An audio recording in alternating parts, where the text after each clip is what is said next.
Hello everyone, hope you're doing well. It's time for another tech talk. We're going to be doing it live, but also at the same time, we're going to be doing the event, which means we have to do some ground stuff. We've already done the naval and also the air side of things yesterday, so ground is today.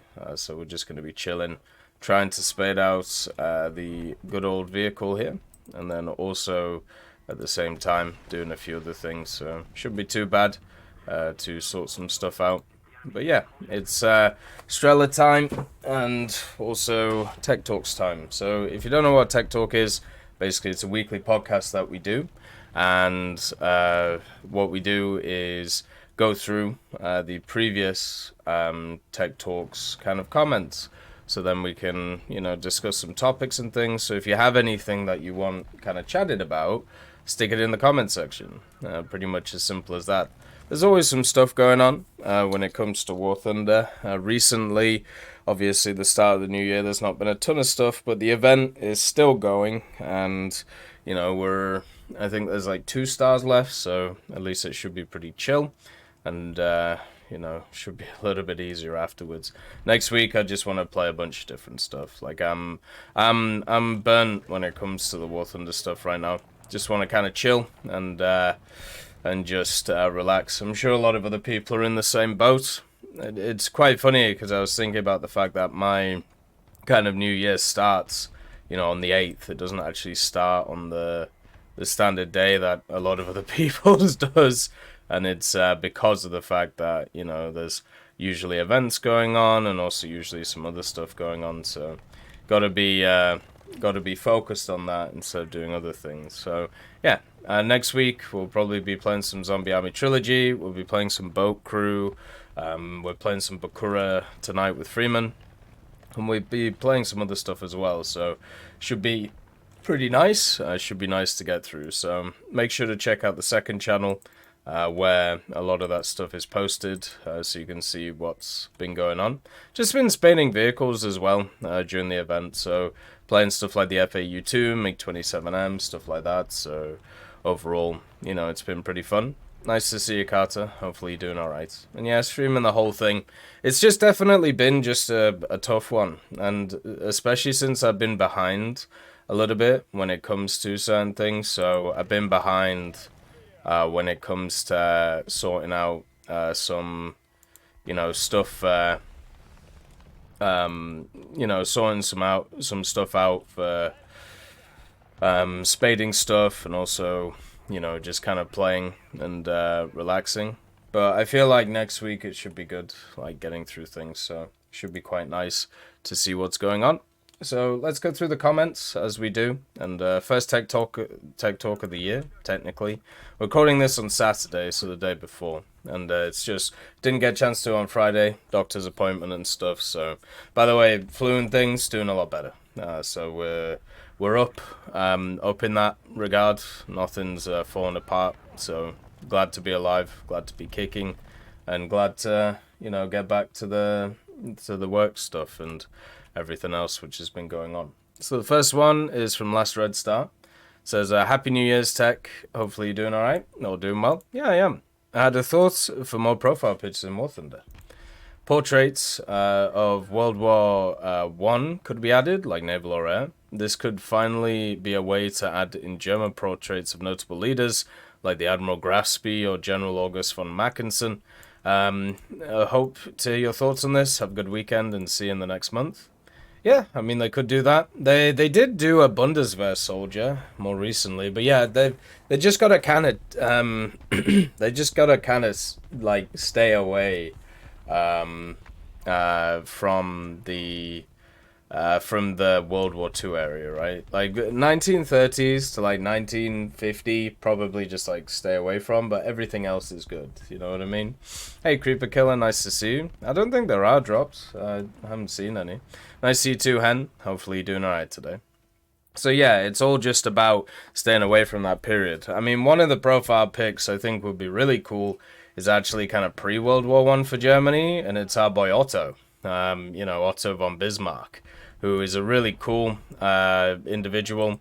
Obviously kept the peace for a long time, and also was a person who was very interesting to kind of read about, very interesting to kind of learn about, since he was one of the kind of El Primo guys while, you know, going around these things. So for me, that's the dude I would actually want to see as a profile pick. I think that would be kind of cool. But yeah, there's a ton of interesting World War One German generals too.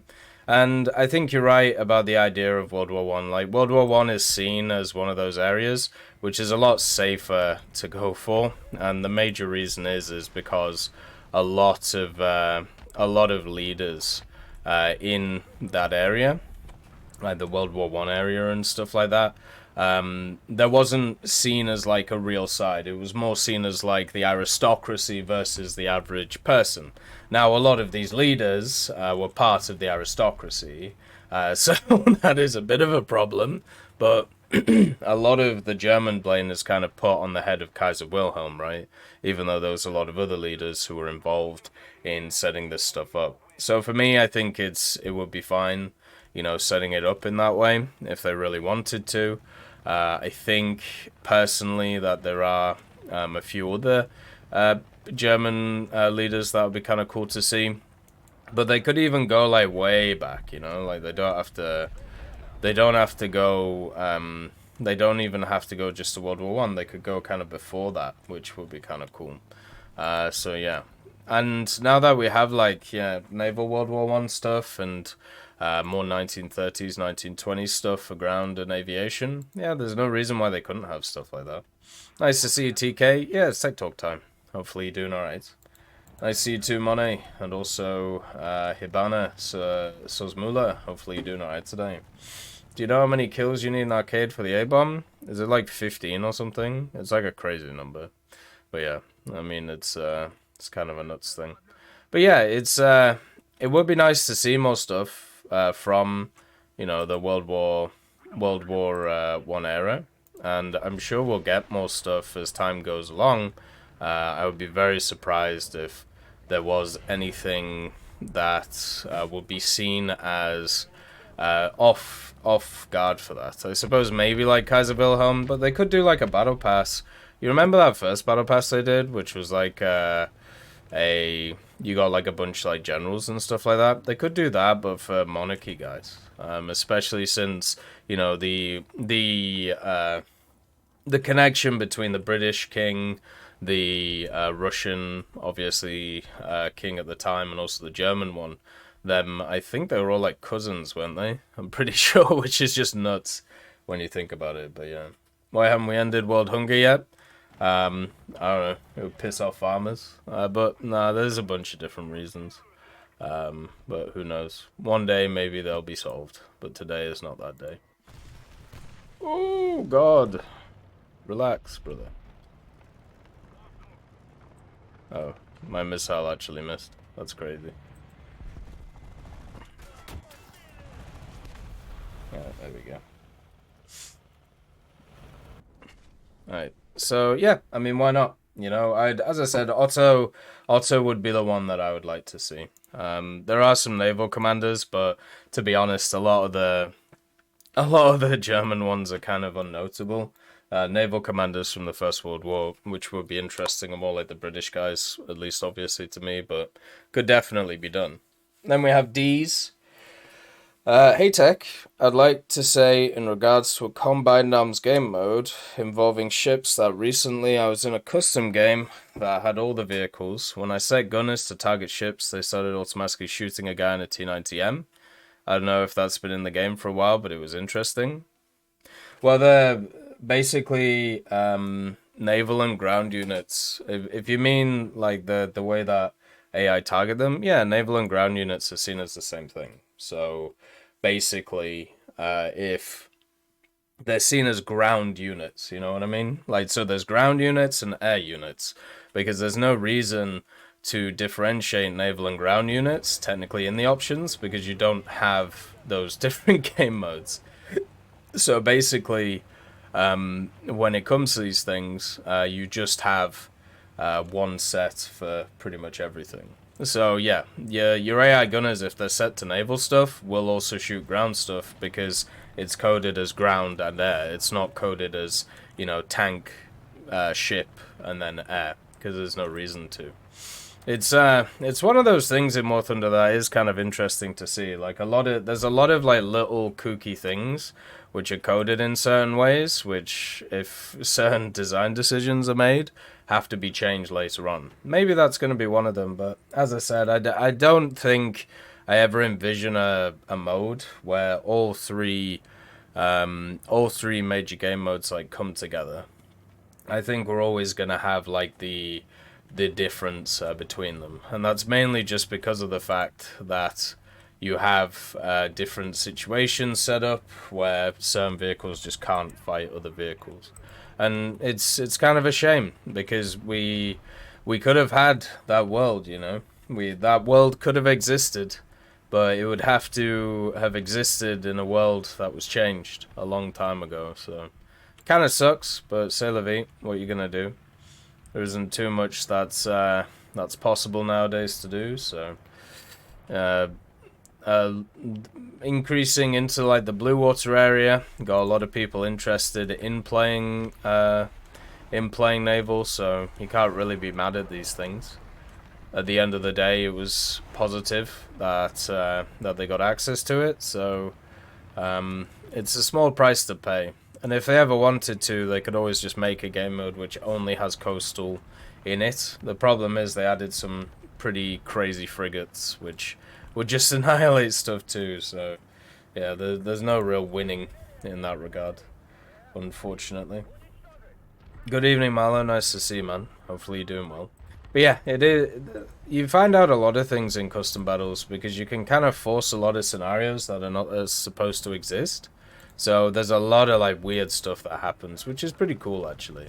I think it's nice to see a lot of random stuff at the end of the day. So yeah, it's pretty cool. Hopefully in the future we can see more stuff like that, and hopefully we can get you know, more weird interactions happen. I think that's always pretty cool to see at the end of the day. Hopefully we could they could keep trialing weird game modes and just, you know, pushing around random things. I think it's super important to do so, you know. Like, just doing the same stuff over and over again is probably not the best idea. And doing weird stuff all the time is definitely the way forward. Always good to experiment, you know. Always good to try different things and see kind of what's going on. There's there's a guy on the enemy team who's firing missiles at their allies. I have no idea why. So the next one is your boy Sphinx. Thoughts on Prions? Don't really have any thoughts on him, if I'm honest with you. Creeper killer. Not really something that's in my remit, if I'm honest with you. There's a lot of things in life that I don't really think about, and that is definitely one of them. So hopefully in the future, we can have some interesting... Why did my missile just not track? That's so weird. I wonder if it was tracking on the other missile. That was kind of weird. But yeah. Hey Tech, hope you're doing well. Yeah, I'm alright. Like, nearly kicked this cold. Finally my smell came back today. Not in a huge way, but a decent way. And also, a new kettle came in. So now we have a new electronic kettle. It lights up. It looks ridiculous. But it boils water, and that's all I need it to do. One of the things I did find super weird, though, is the base. So I remember the base of kettles, basically the heating element, right? Like the thing that puts the charge through. The base is so light. Like, it's insanely light, and I think this is actually quite a large negative, because it pretty much means that if anything ever goes wrong, or, you know, it's super easy to break, is basically what I'm getting at. And that's not cool. Like, that's really crap at the end of the day. Wish it wasn't the case that was there, but you know how it is. Hopefully, going forward, we can have a lot less breakage with those things. Sometimes it's not bad having heavy duty stuff because, you know, it strengthens it instead of incredibly lightweight plastic. I recently reached top tier with playing France as my first nation. My condolences. Do you think the Mirage 4000 is worth getting? I know it doesn't have a thermal targeting pod, so I was wondering if you think it's worth grinding for over the other Mirages with thermals. I mean, the ordnance is different, right? Hopefully everything's good, Special Donkey. But the ordnance of those things is incredibly different, if I remember. Like, the Mirage 4000 just has access to way more of it compared to others. Maybe not in a ground pounding role, but in an air role, it definitely does. I feel like looking at those things, it's just kind of a natural progression, right? Hey, Dr. Froggle, nice to see you. So the natural progression is you play the Mirage 2000s, and then eventually you'll research the Mirage 4000, and then kind of give it a go and work out. And I honestly feel with a lot of those things, it's usually better to kind of just play the best thing if that's what you're aiming for. One thing I would note, though, is if you're playing in ground, and if I'm guessing since you're talking about the targeting pod, the ground part is the more important thing. Just remember that the top BR of French ground is not the same as the top BR of French aviation. So it might not be worth, it might not be worth bringing up your ground lineup to be at the level of your air lineup, because it might not give you the same usefulness. So for me, I would probably just stick with a vehicle which is at the same BR as the top Leclerc. Give that a go, see how you feel, and if you need like practice with any of that stuff, the Jaguar for France is really good when it comes to those things. So definitely worth giving a go at, and definitely worth sorting out, which is always nice. What anti-radiation missile did you run into, Dr. Froggle? We have them in game, but yeah, the simple thing is, to me, is I'm always wary about bringing some of those crazy machines into the highest echelon of the game, because what ends up happening is you just kind of get crucified by the overwhelming other nations which have so many more toys. Like when I think about France, oh, the Dougie, yeah, fair.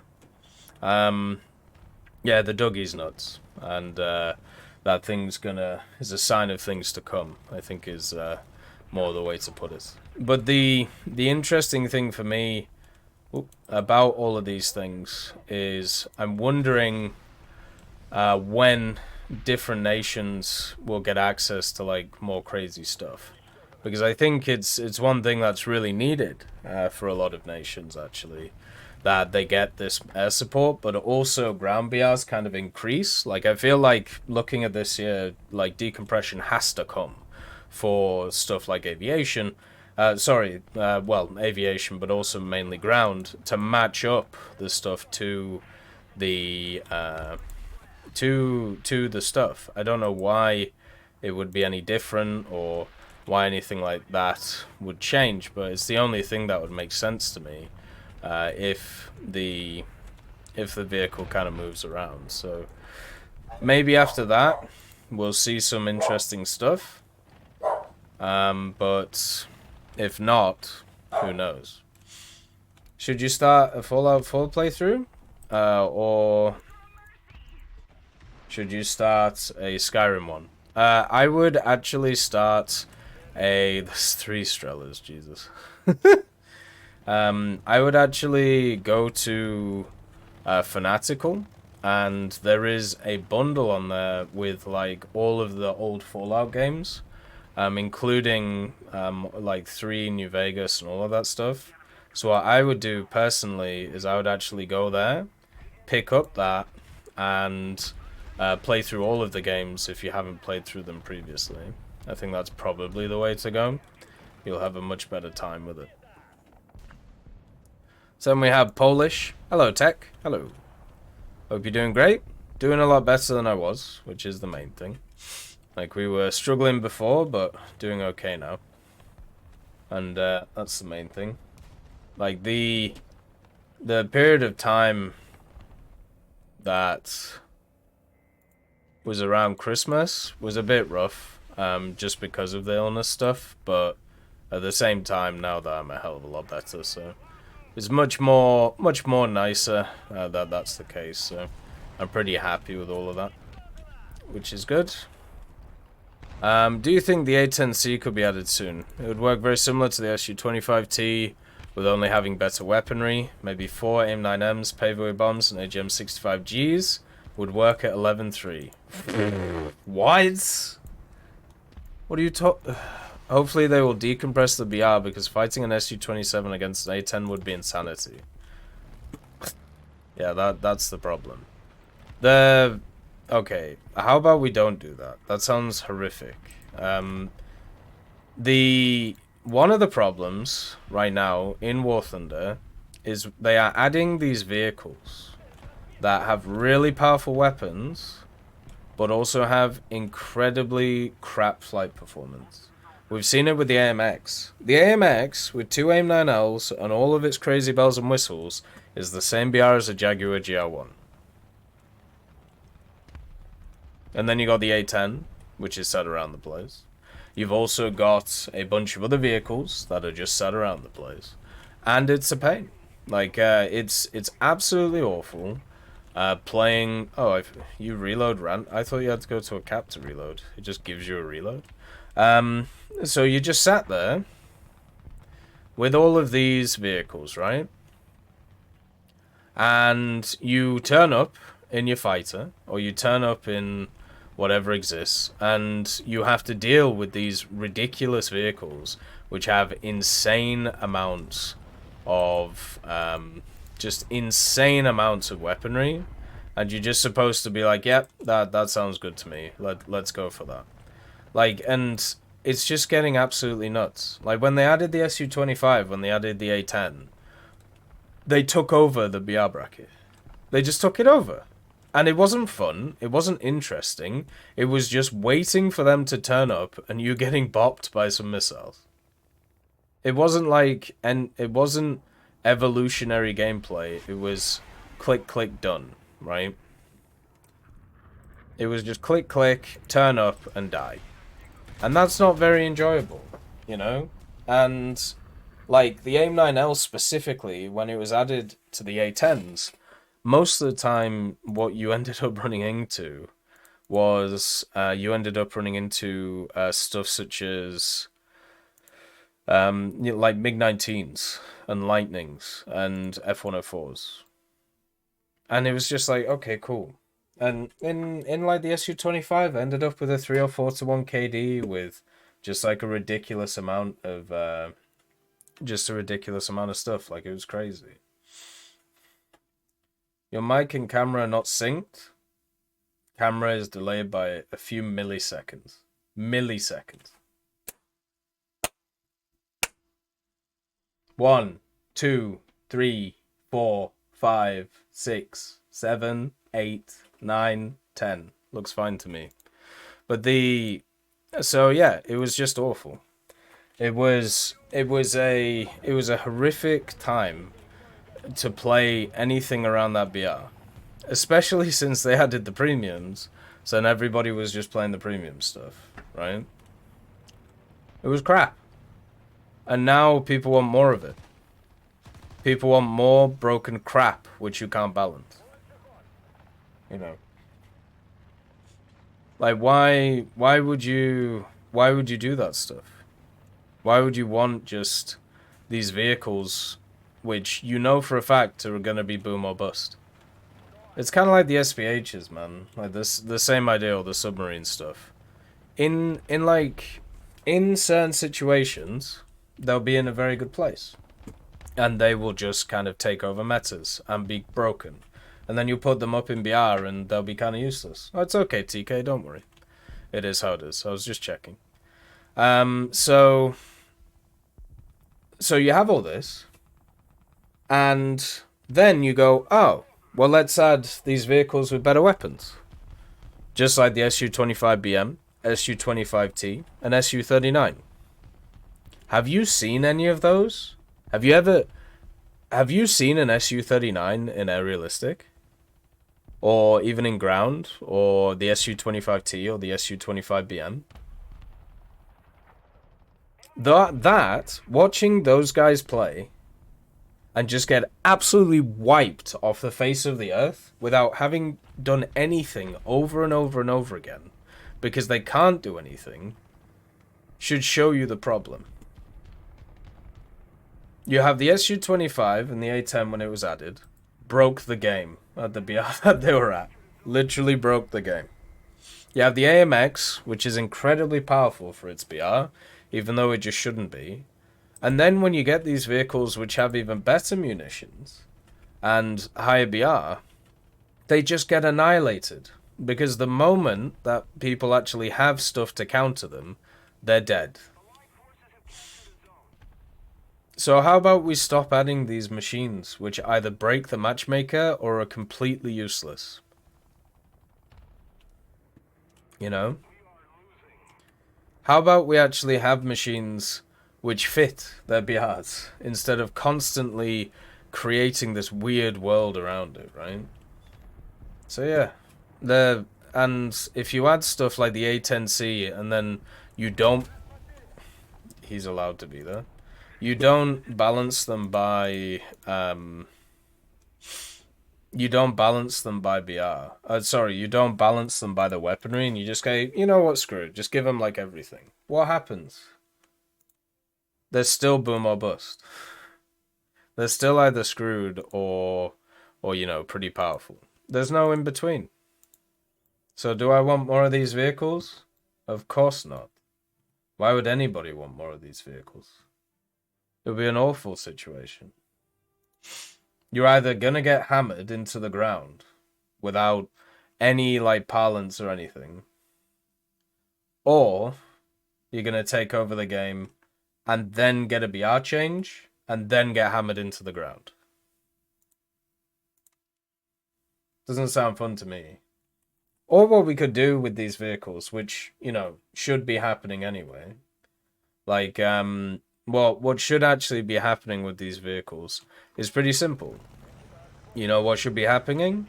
They should balance them by the weaponry that they have. So stop giving them these crazy weapons. Stop giving them these, like, nuts like setups. Just give them the weapons that fit their BR and their capability in terms of their speed and in terms of what they're able to do from that point of view. You would have a much better time with the vehicles, they would be much more fun to play, and you wouldn't have any complaining around them at all. Not everything has to be a competition in who gets the new shiny toy. Sometimes it's actually nice to have vehicles which fit their BR, like the M109s, you know? The M109s, with like where they're sat right now, pretty modern technology compared to what they face, but they fit their BR, they don't do anything too crazy, and they're just a bit of fun. That, to me, is so much more enjoyable than anything which is, than anything which would resemble an A10 or an SU-25. And that's coming from somebody who's ground out both of them, you know? Afternoon, Takao, nice to see you. Nice to see you too, Nuggets. Hopefully you're doing alright today. Oh, they definitely picked that they were going to make a game, not a sim. This game is very far away from a sim. And we have any talk? How are you uploading videos as often? I keep playing War Thunder. Hope you don't sick in the future, and Happy New Year. Happy New Year to you too. Video making doesn't take a lot of time. So because I pre-plan a lot of stuff, so what I mean by this is I am able to, a lot of the time, when it comes to a lot of things, as I said, like kind of pre-plan either what I want to talk about or kind of know when I'm going to make certain videos or certain topics. It is quite easy just to, like, you know, do everything the way that I do. So what I end up doing, for example, like today, it was like 2 videos, right? So it's the pass to the developers and also the event one. So the event one, the ideas for changing the event had been battering around in my head for about a week. So all it comes down to is putting down some bullet points and setting up, you know, different things in that regard to be able to put up a video about the things. Now that doesn't really take too much time or effort because I've already thought about the ideas. All of the recording and stuff that you see, like the video stuff, is all done on stream. So where I usually do this stuff as well. I stream a decent amount of the day, you know, maybe like I don't even know, like how many hours do I stream? Like maybe like 6 or 7 at the moment. It's gonna be increased soon, but yeah, that's pretty much it. And so I do all that type of thing, which doesn't take, you know, too long, and that's basically how I get my footage. So the videos themselves, in order to make like 2 videos, it takes maybe an hour of my time. Because as I said, most of the topics or ideas are already thought of. They're already thought through. I've already, you know, gone through them in my head and what I wanna chat about. When it comes to like dev blogs and stuff like that, I mean, that's literally just, you know, that's literally just kind of going through the new information, trying to correspond it to, you know, maybe other stuff that's around the place, and, you know, going off my experience and going off, you know, what I've talked about in the past, and trying my best to relate it to what I've seen. And so that isn't too hard either, you know. That's just kind of going around and working out what's happening. So overall, like when it comes to the 2 things, it's not like I'm setting it up in a way so it's like a metric ton of work, right? So for me, I'm just trying to do it that way. Like it's not too nuts. You know, a lot of the stuff I do on YouTube is not heavily edited. It's more ideas based and it's more thought based. So I don't have to put a ton of time into setting things up like that, which I think is, you know, which is good for me, because the editing part of things takes a long time. And, you know, there's some people who do it really well, but as somebody who does all this stuff and, you know, has a full-time job on top of it, I just don't have time to do all of those things. You know, there's a lot of people who want me to do these things, and, you know, want me to do more edited stuff and kind of do a lot of stuff that other people do, but I don't have the time for it. Like, if I did all this stuff full time, maybe, but then I wouldn't be able to afford my life, and how everything runs over here. So it just wouldn't work in that way. So for me, when I look at a lot of these things,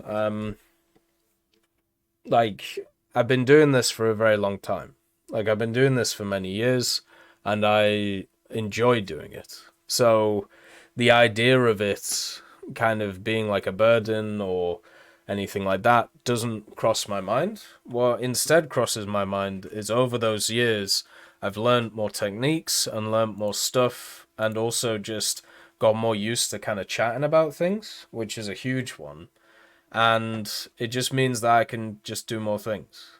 So, you know, a lot of the video stuff that I do is talking about new concepts, but also kind of contrasting them to old stuff that's existed in the game, and then also chatting sometimes about, you know, featured new stuff that people want to see.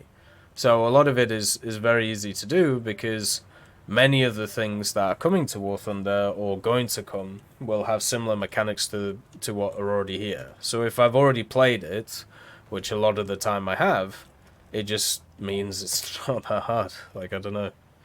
The hardest content for me to do in general is actually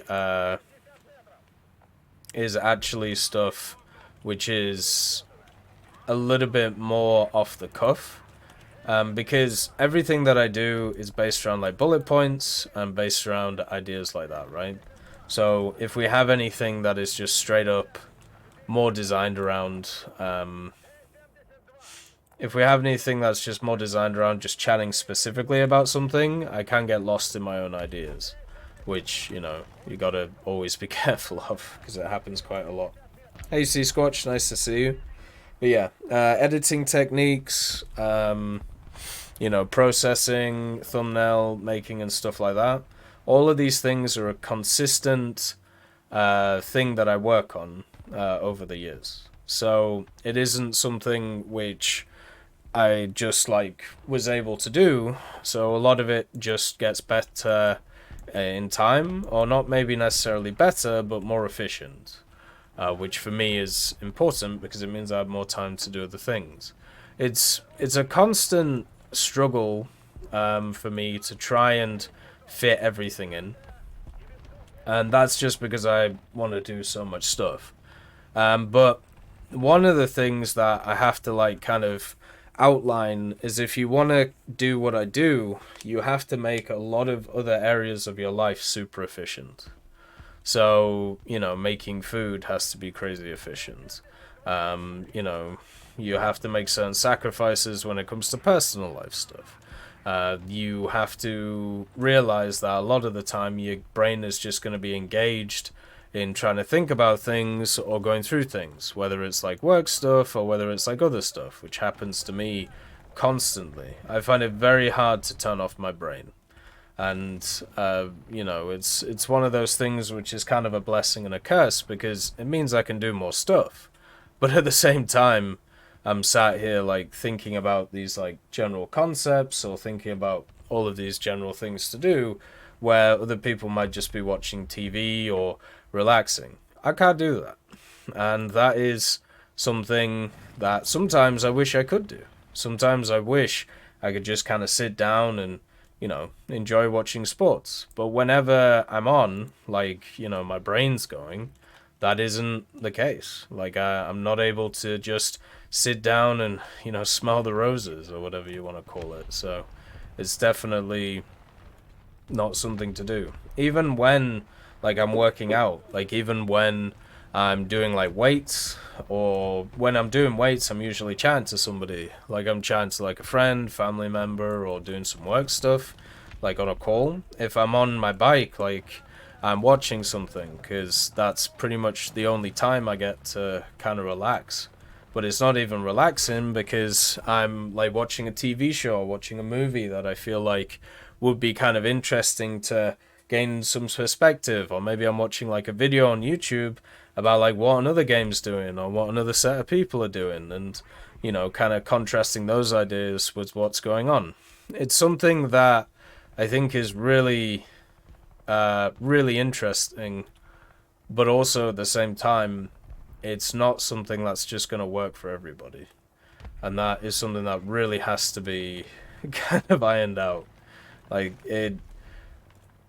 the sacrifices that have to be made are not seen, and also at the same time, the effort that goes into the brain side of things is pretty high, whereas the effort in terms of other things is not as high. So it's definitely a lot less.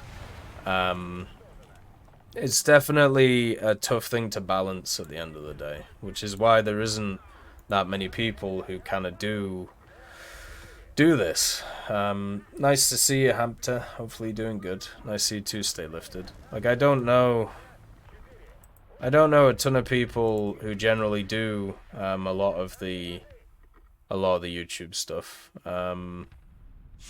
And I think there's maybe like a few of us who do like the news and then the discussion side of things, because it's just not easy to do because of the amount of work that goes into it, and also unless you live in like a third world country or something, like the pay is just not there, like, to do it either. So it's it's just weird.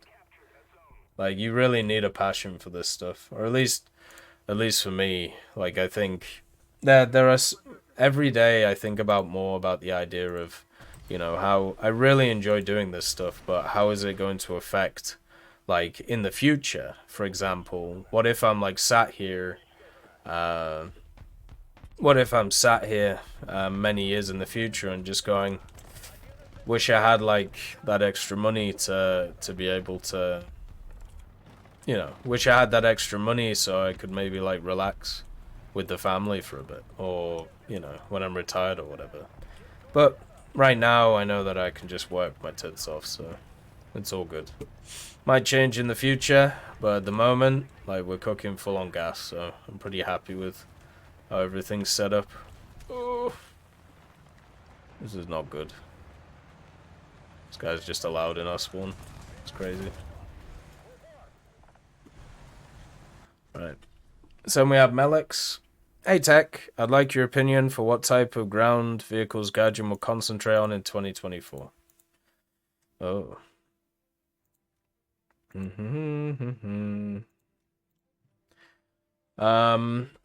For example, in 2023, we saw a big increase in artillery systems. I hope they concentrate on new IFVs this year, like the Ajax or the CTAS Warrior for Britain, or new Bradleys for the US. Things like China don't have IFVs, but in real life, they have many IFVs to add. France, Israel, and USSR have many IFVs still to add. What's your take on this matter?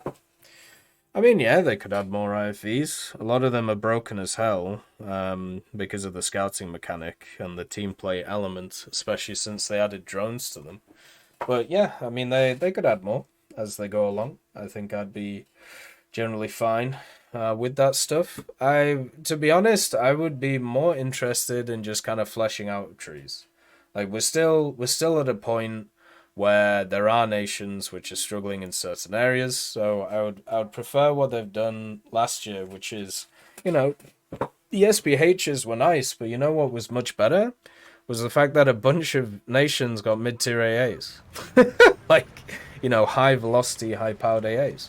Let's have more of those, you know? I think that would be really cool.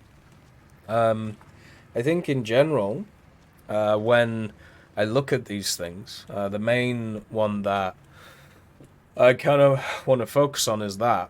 Just trying to bring parity to a lot of the nations is super important. IFVs, I mean, do they do that? I mean, kind of. I think they're going to focus on, obviously, expanding the rank 8 stuff, so more MBTs, more high-powered AFVs seems to be the way to go. If you think about the... so one things that you know holds true a lot in War Thunder is event vehicles kind of end up showing what they're working on, so they can use event vehicles in a limited capacity to be able to test certain mechanics and ideas, and then they bring them to the rest of the game. So whether it's stuff like the Lorraine 155, whether it's stuff like the FJ4B VMF with the bullpups, whether it's the QN506 with the fire and forget missiles, you know, there's a lot of vehicles that were event vehicles that have literally been kind of ways of getting out new mechanics and kind of testing them, right? Like Enlisted does the same thing with its reinforcement stuff. What it does is it brings in a bunch of vehicles, sorry, not vehicles, sometimes vehicles, but sometimes infantry squads, which have access to new mechanics. And it's a way of getting people interested in the new mechanics, and also a way of getting people to test them out before they massively get added to the game. They do it with premiums too, like that's another thing that kind of happens. So for me, when I look at like the last set of event vehicles, I mean, you got the Vilcas, and you've got the what was the other one from last year? Oh, the CT-105, which turned up. You've also got stuff like the Class 3P. So you're looking at like large AFVs, right? Larger AFVs or IFVs, which just wander around with really good thermals, fire and forget stuff, you know, with the Vilcas and the QM506.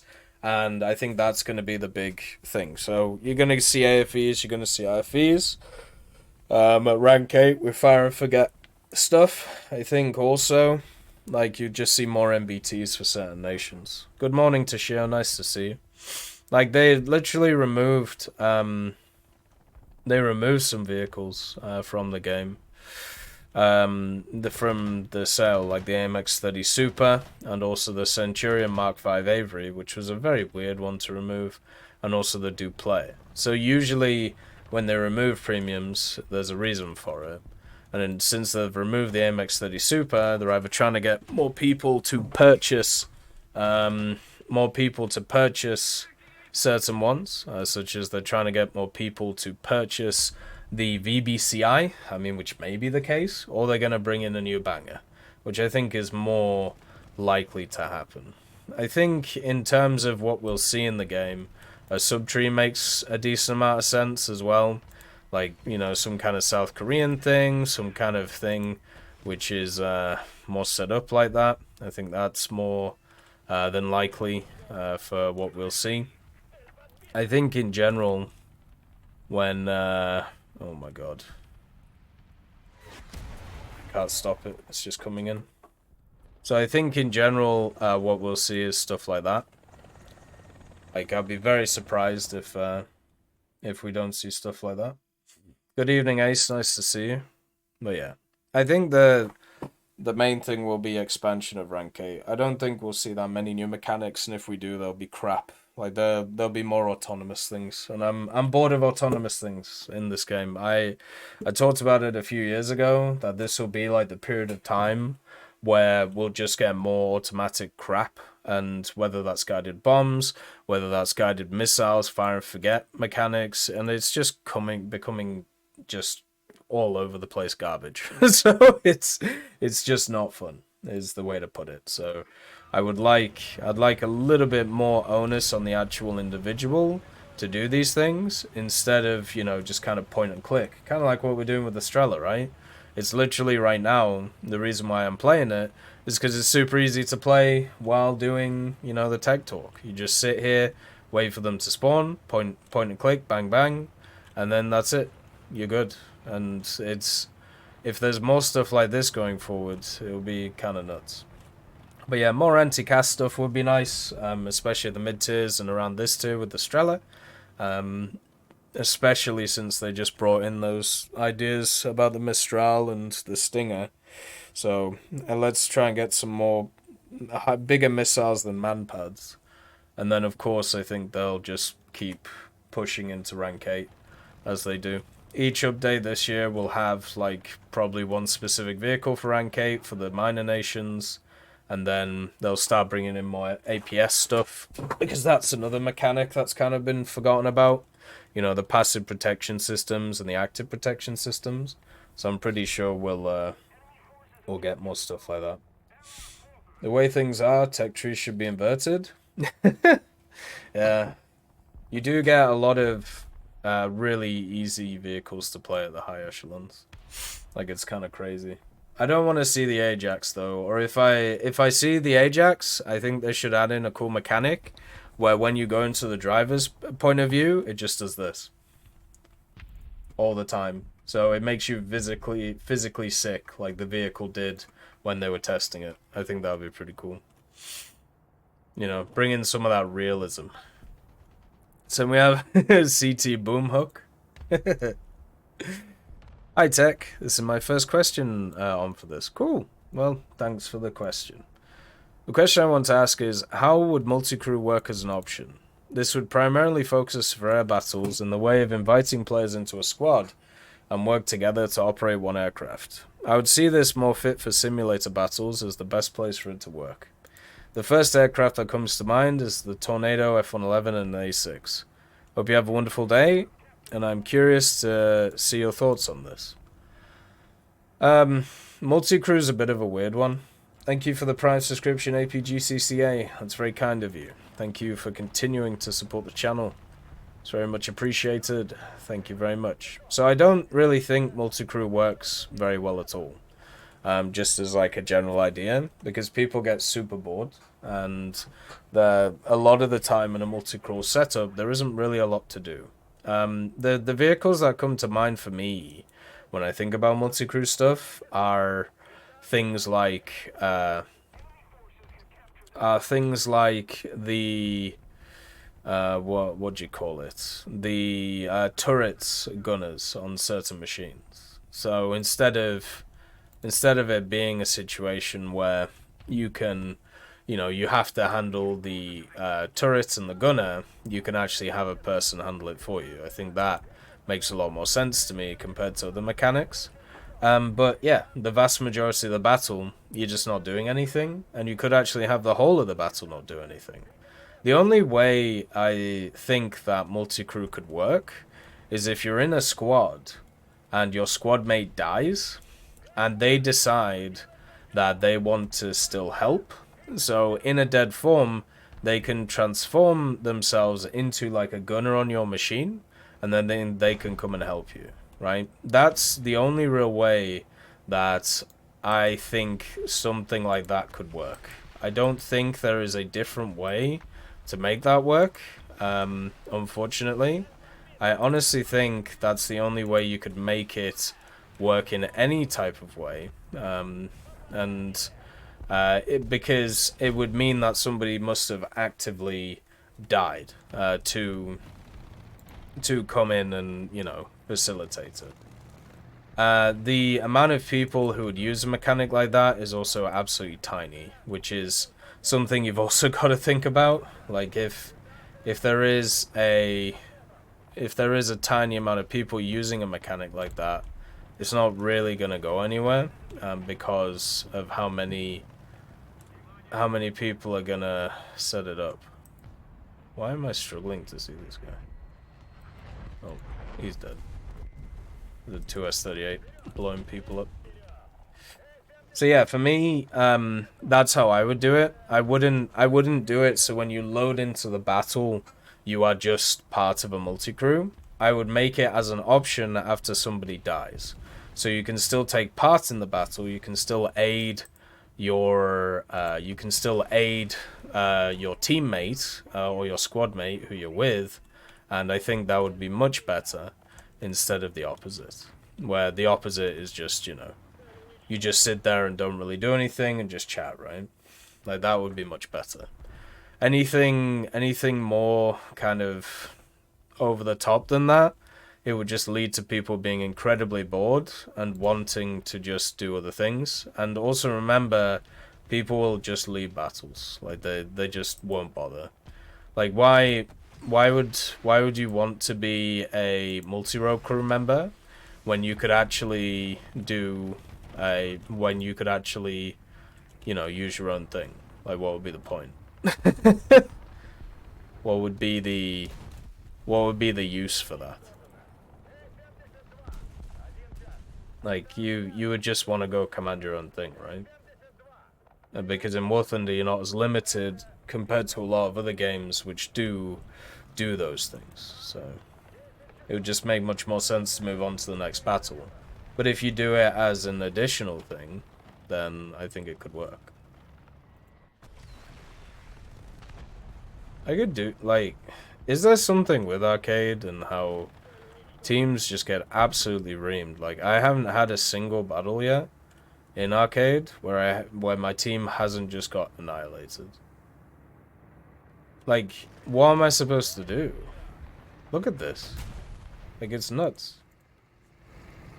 Like, are you telling me, like, I personally have this much influence on a battle that I have to play, like, the ground area? Like, have I even won one yet? One. Jesus. It's just insane. Like, it's nuts. Anyway. So yeah, that's how I would do it, personally. So we have Away With You, Valbega. Hello, Tech, and thanks for the well wishes, as always. Listening to what you said about health, we might be similar when it comes to resisting sickness disease. When I do get sick, it's because I'm eating something obviously bad. My mama told me not to throw food away. Get a cut when I'm helping with some labor. I can't just let the wound with a band-aid and go back to work or get the flu. Blessed be good genes. Yeah, pretty much. Like I don't really get hit by too much most of the time. Like it's this is honestly the first time in a long time I've just been hammered like by something. Pretty much every other time has been fine, so I'm pretty happy with all that. Good day, Lucky Strike, nice to see you. Hopefully you're doing good. Hopefully everything's alright.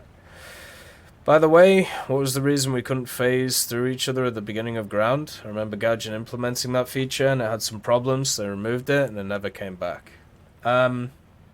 Basically, if you were clever enough, you could stay phased through the whole time in the battle, and therefore be invulnerable.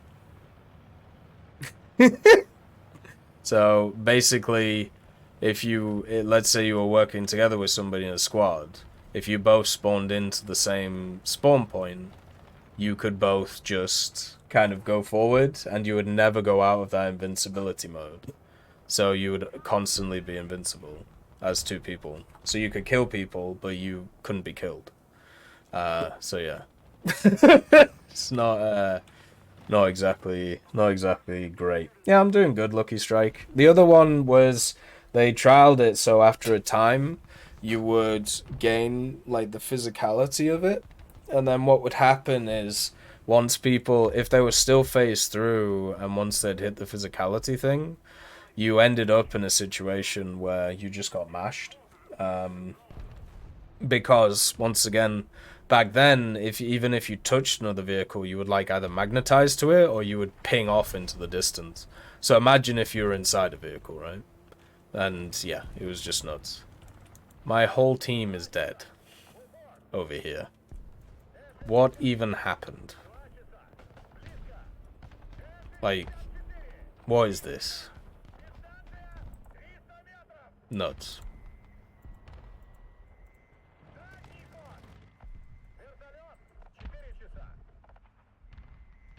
Also, is there a reason why I can't lock onto this guy? Nuts.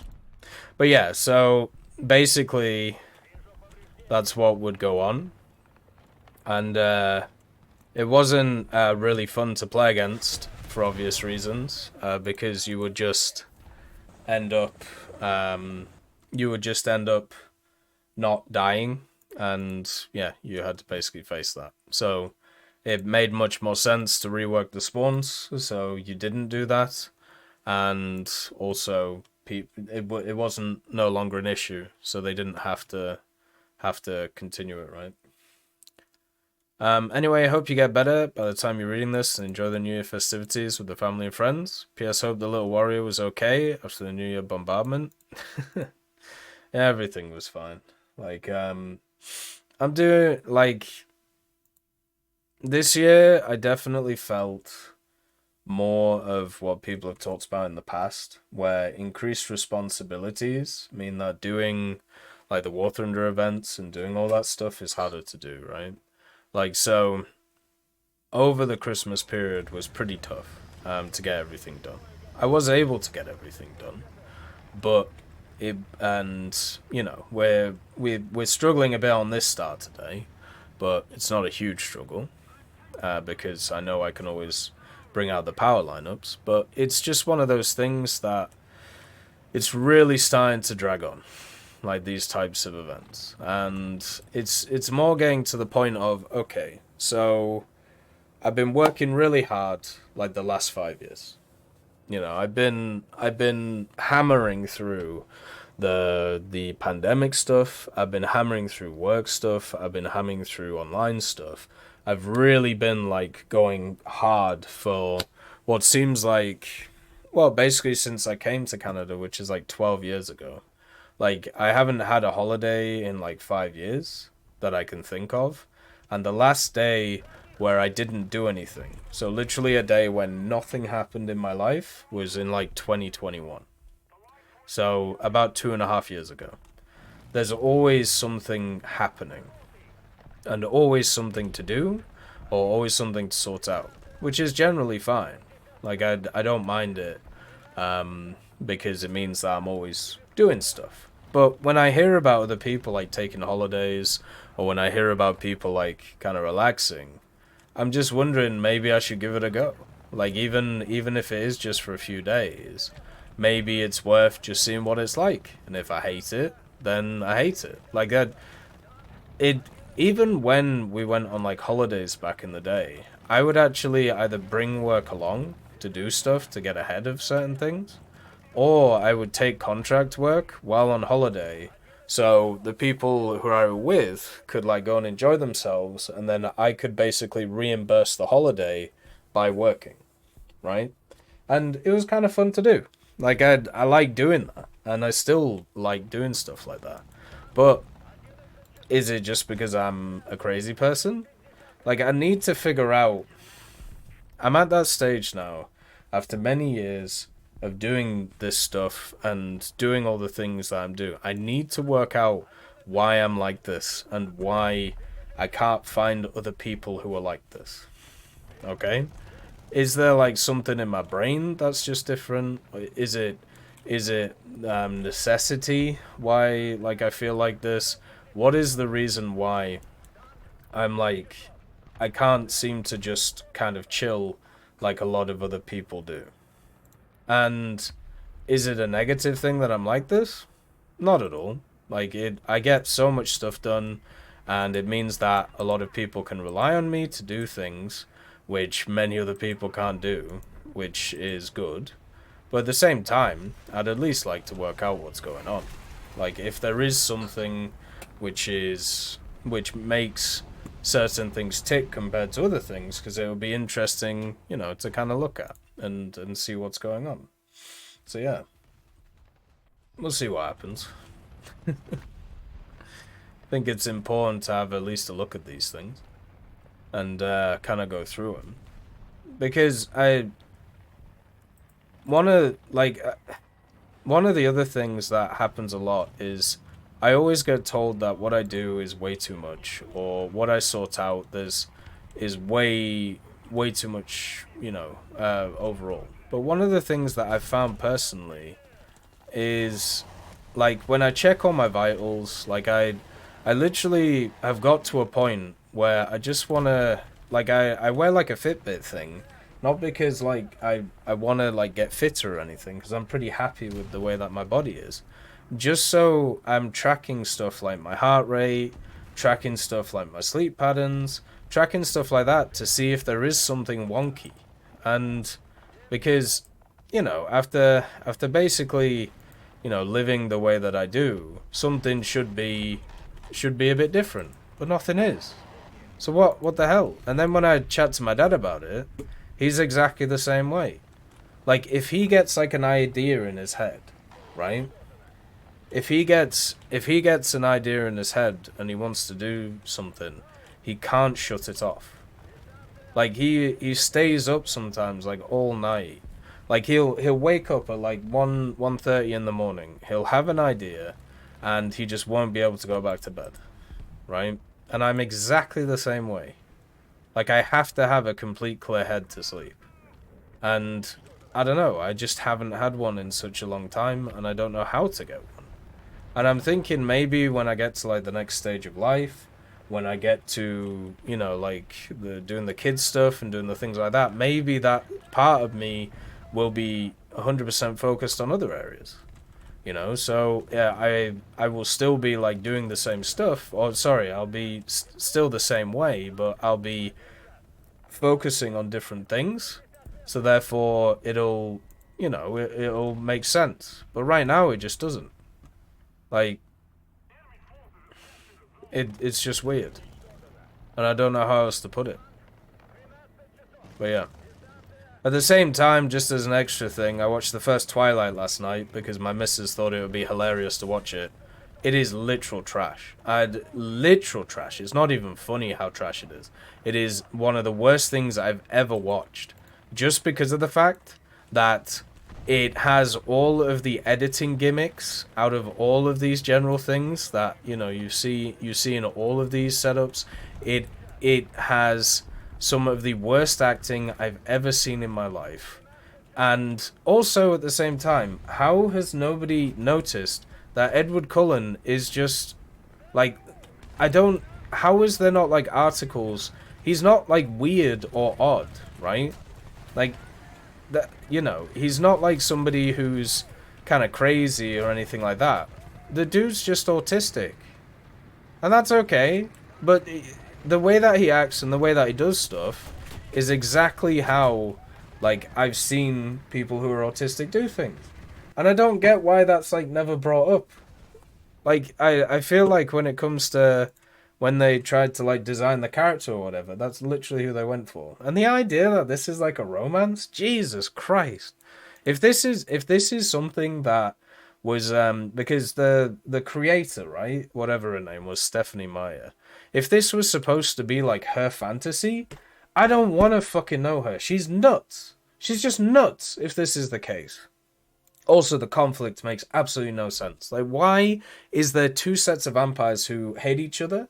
Well, they don't hate each other. It's just one of the vampires from one of the clans wants to kill Bella. Why? No idea, because he just has a scent, and even though they've been around for hundreds of years, and even though they're supposed to be like more intelligent than everything, he's still just an animal for some reason, and just wants to go for this one specific person instead of the millions upon billions of people who exist in other areas. Makes absolutely no sense. It's just so weird. But yeah, I'm just supposed to see it as it is. It didn't even go into what these bloody vampires eat, because supposedly they're like vegan vampires, which is probably why they're just nuts in the head. And I'm guessing they eat rabbits or something, but don't rabbits have feelings? Why are you mashing up rabbits? Sad. But yeah. Just everything about it is crap. And hey, presto, guess what? I've got like fucking 4 other movies that I gotta watch. And guess what? They're off Prime in 9 days. So guess who's gonna be watching all of the movies over the next week, and who's gonna go insane? That's right. Me. Jesus. I hope they get better. And also, by the way, may I just say, how has nobody called out the fact that, like, if you look back at those movies, oh, guess what they made the Native Americans? Wolfmen. Oh, isn't that interesting? Oh, and they have a weird conflict with the vampires, who are definitely not, a kind of show of the whole, like, white man invading thing. Jesus, like, oh, it's so boring. It's like Star Wars all over again, because, oh, well, we've masked it as something else, so therefore people don't notice. Jesus.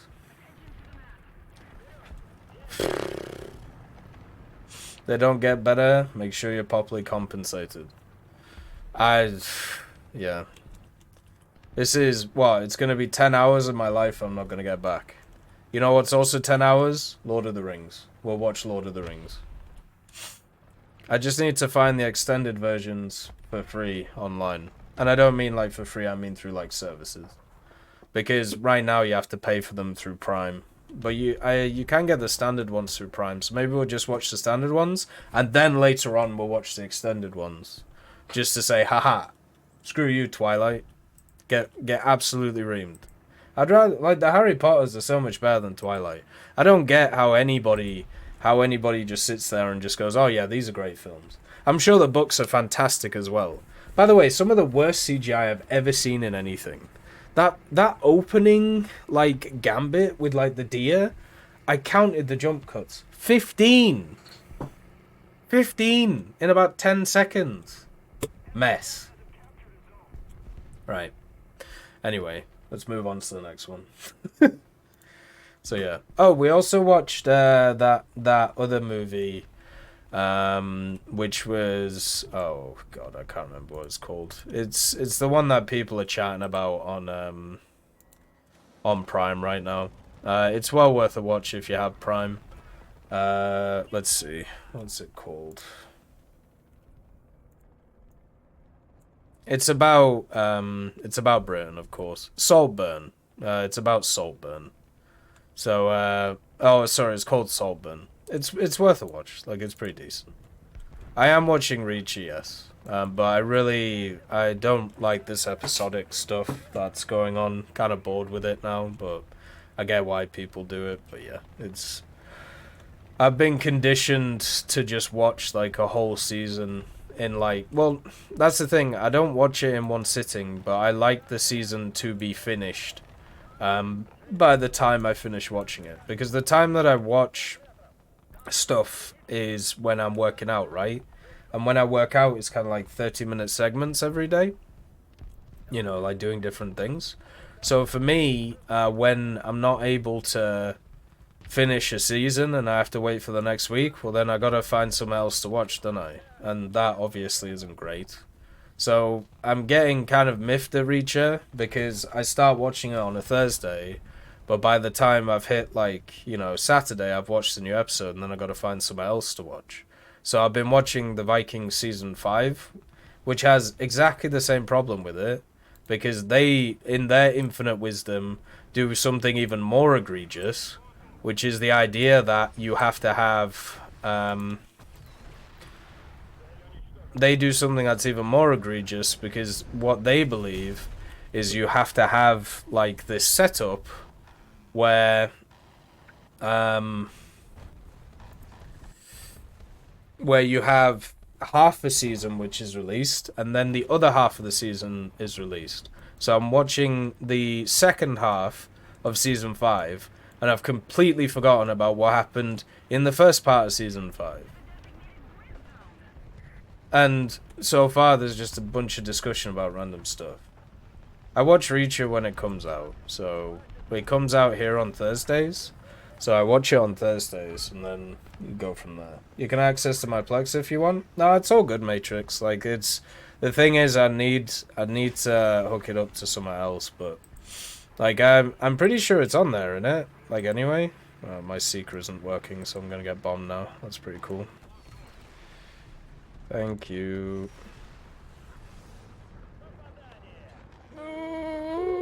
Run. Run as fast as you can. You can't catch me. It's the Strela, man. But hopefully you're good, Matrix. Hopefully life's alright.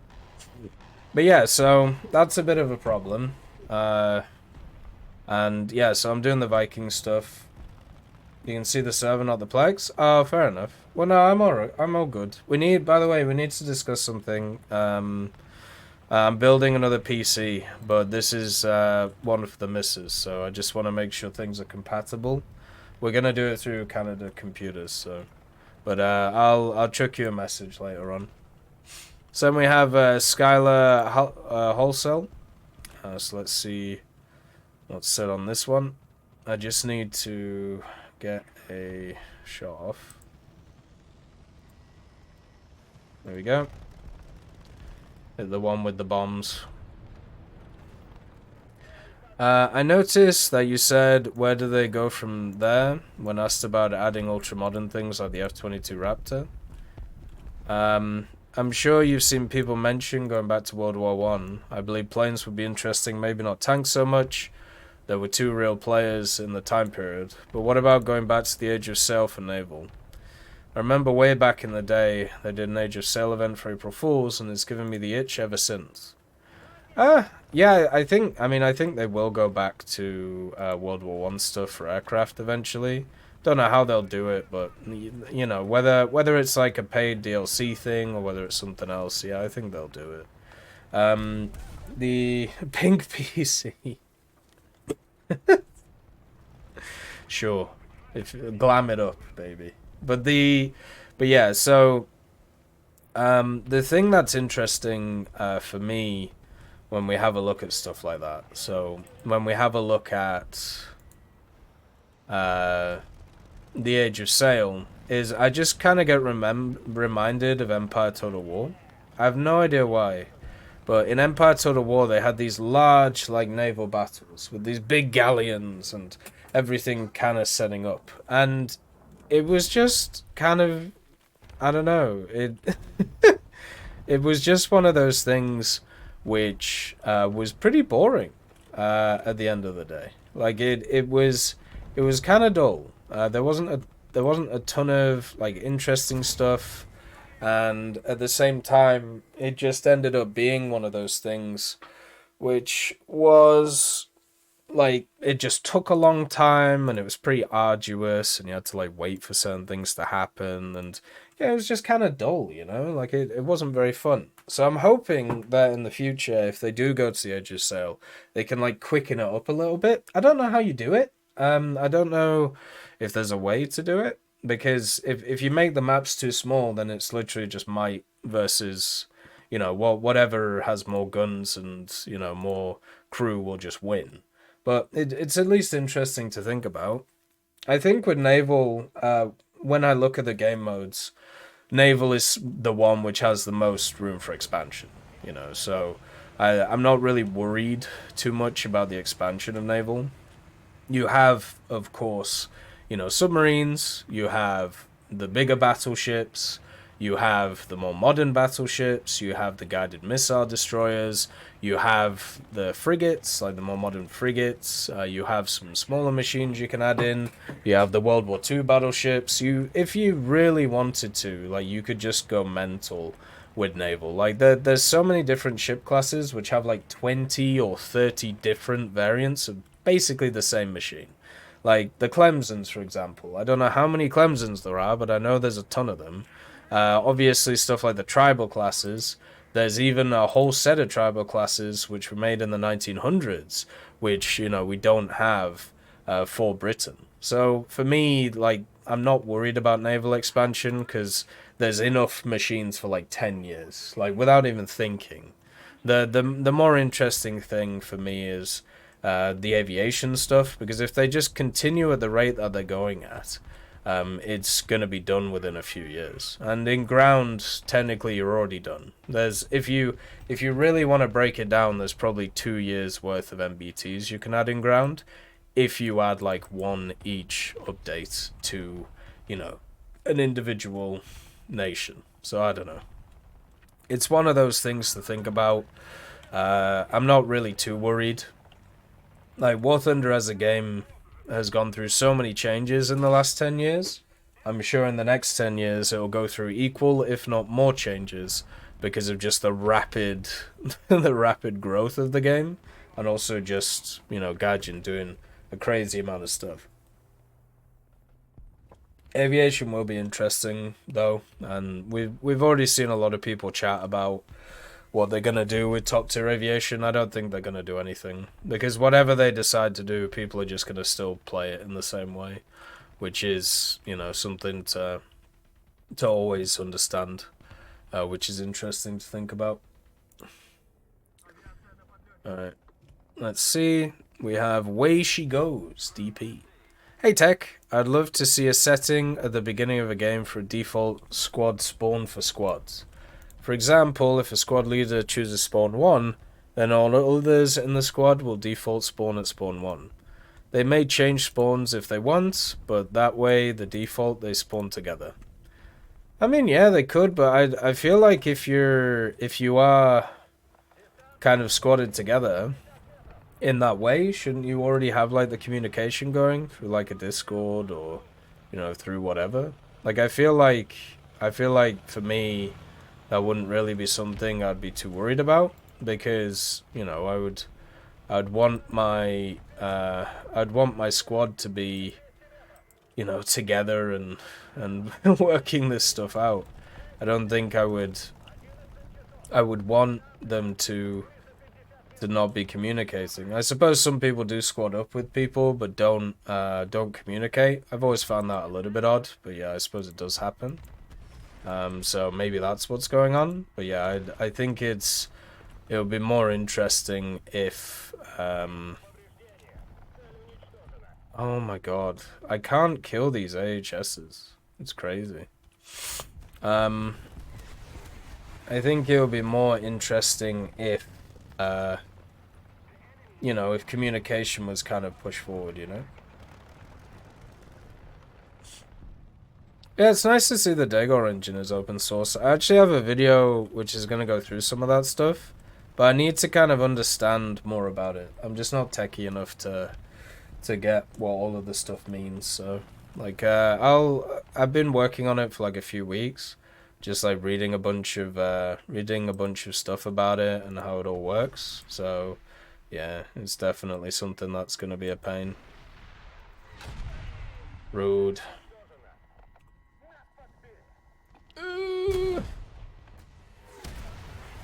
Nice. Kind of annoying that they just sit behind your spawn, by the way.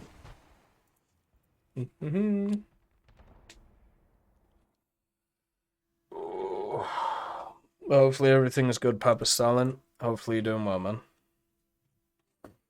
But yeah, so I would be fine with that functionality for squads, but I feel like that could be something which is communicated already between the squads. So we have OCS. Hello Tech, I'm a high tier main.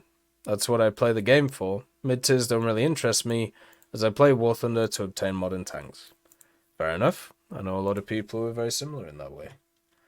But I remember the Worm Thunder event. The Children of Arrakis, I think it was called. Oops. What did I just do? Alright, we're good. Right, let's go over here.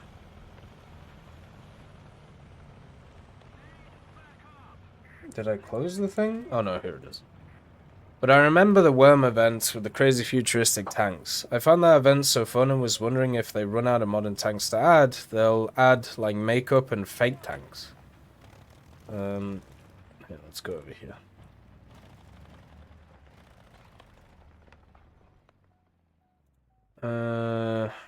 Fake tanks in a separate permanent game mode where they experiment with making stuff.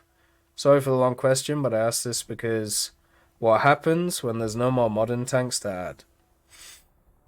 I think it's more likely that what they do with things like that is they make a spin-off game. I think that's way more likely if they wanted to do stuff like that. Or, you know, what they already do, which is kind of they kind of like set it up in a way so you have what's the word I'm looking for here? They kind of set it up in a way so they bring back like those events over and over and over again to kind of you know, rejuvenate what's going on. I think that's more likely. Kind of like with the Tailspin and the tank football stuff. Like, they brought those back, like, a few times. Just to keep people, like, interested when there's a lull in the game. Like, they always bring them back in, like, 2 times a year. One's in, like, July, August. The other one's in, like, February or March. And it is just straight up just to keep people playing. Like, you know, because it's assets they've already worked on. You know, things that they've already sorted out. And, you know, they can add a decal or a decoration, which, to be honest, they could probably make with AI nowadays, which is something they've done with a lot of the things that, you know, you've seen over the last year. There's a reason why a lot of those profile pics look very similar to each other and have very similar styles, and it's not because of the fact that there is it's not because of the fact that what is that matrix? Jesus. That looks crazy.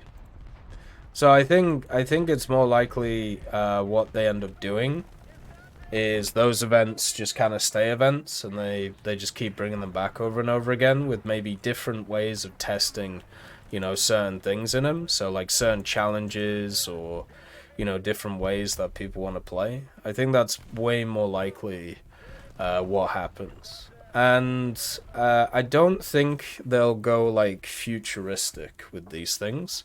I think what they'll do is what they did with the 2S38 and probably what they're going to do with the KF41 too, where they're going to take some liberties and then build something which is slightly different to what may come, and then you have the prototype or you have the demonstrator, like you have the Challenger 3P, and then after that you will have the real thing, which will be known as whatever they want to, you know, call it, like production.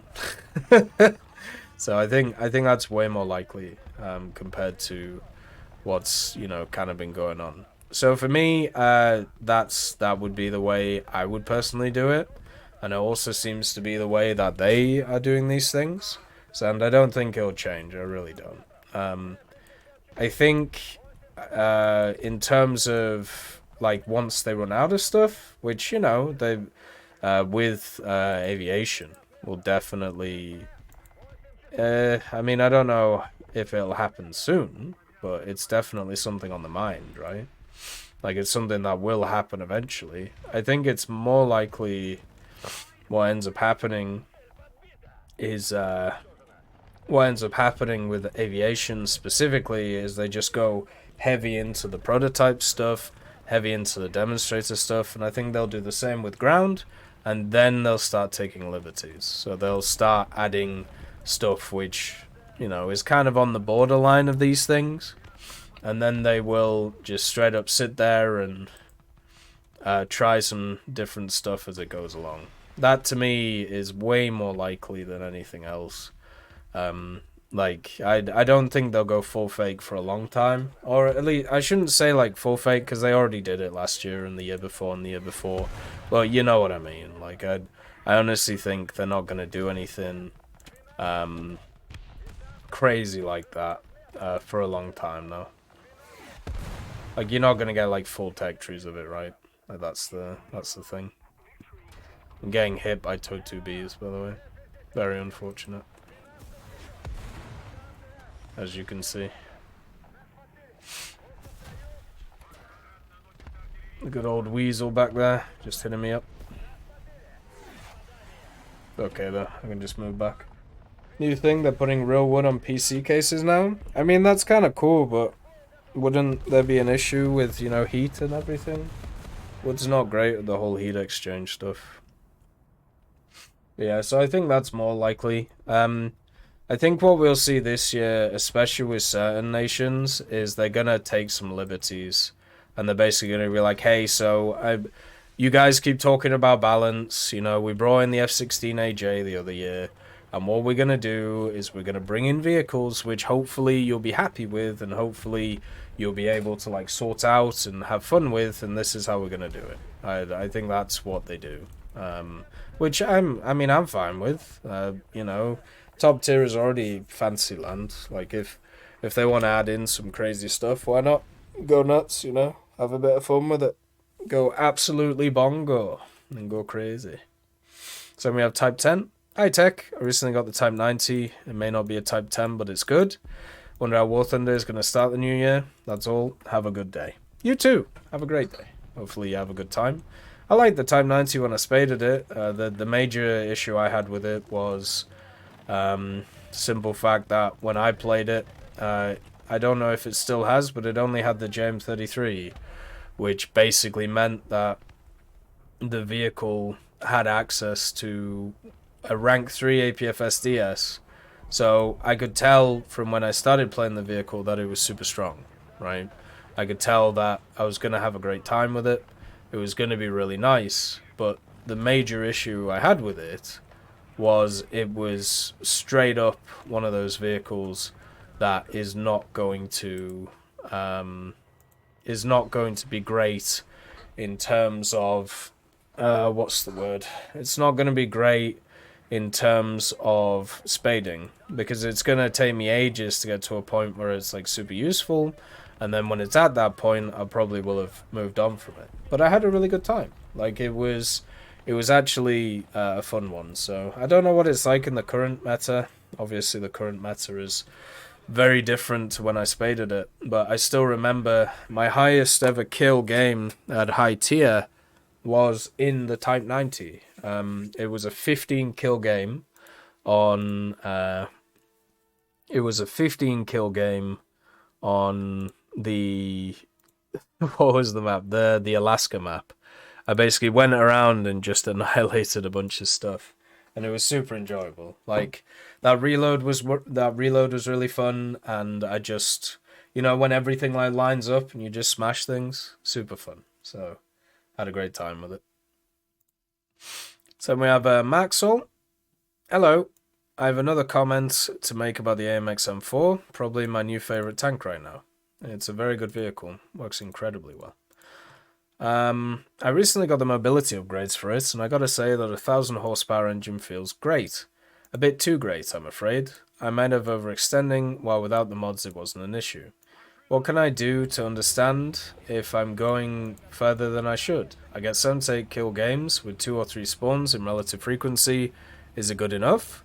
At least I'm having fun while doing so. Well, if you're averaging a 2 to 3 KD and, you know, you're having fun, like, do you need more? Do you need to be able to carry everything? Do you need to do these things? I mean, that is really good, right? Like, that's a lot better than the vast majority of people you're going to run into. Also, if I compare it to the rest of the French autoloading tanks of that period, it seems to be the best for its BR.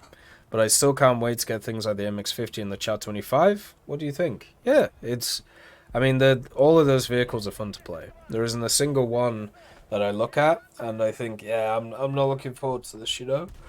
I've had a great time with all of them, like when they've turned up, which has been really nice. But the interesting thing with a lot of this stuff, with a ton of the French vehicles, is they trade really well. Their support is pretty good at those BRs. They just lack a little bit of aviation help, but you know, you can make up from it from the ground. I feel like if you're already doing very well in a vehicle and you're already, you know, pushing very positively with it, and you know, if you feel like you're going too fast around, you can always use, you know, the cruise controls. Cruise controls are super useful in that regard. Um, like you can do all those things and then kind of work out if for you, you know, what works and what doesn't. But I would say if you're already doing that well in it, you don't really need to do better, right? Like you don't need to you don't need to push too hard. If you're already like doing a 3KD or whatever, you're already way ahead of most of your teammates and already doing way more stuff. So why not just do that? Simple as. How should you use the R550? Basically as a head-on missile, because you'll confuse people when you'll confuse people who will like push around the place, and then you'll be able to do quite a lot of damage to people, which is nice. And yeah, you'll just be able to straight up kind of once again, like, team's just getting ramroded. What you'll be able to do with the R550 is just catch people out.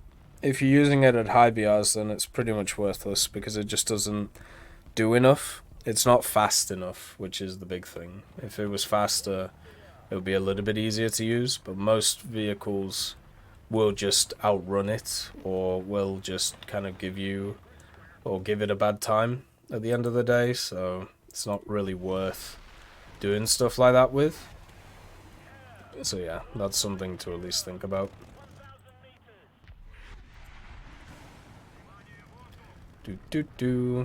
That's a lot of rockets. There we go. But yeah, that's the 550 is not something to be relied upon. It's something to kind of slow down an enemy, so therefore you can hit it with other stuff. But now, France is in a really good position in the game right now. It's been in a really good position for a long time. As usual, people like focus on the high tier of stuff. You don't need to. Like if you look at everywhere else, it's in a nice position. So that's what should be focused on. But yeah, people always just look at the top BR and forget anything else exists. I don't know why. Like especially since the vast majority of the time, you're gonna be in those positions with those things. Well, this is fun once again.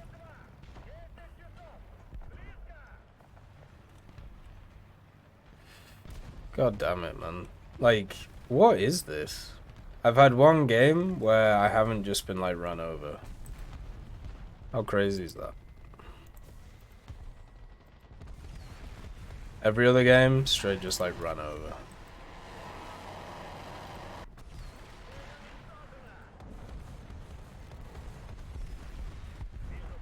That's 4 kills. But yeah, nuts. Look at the enemy team.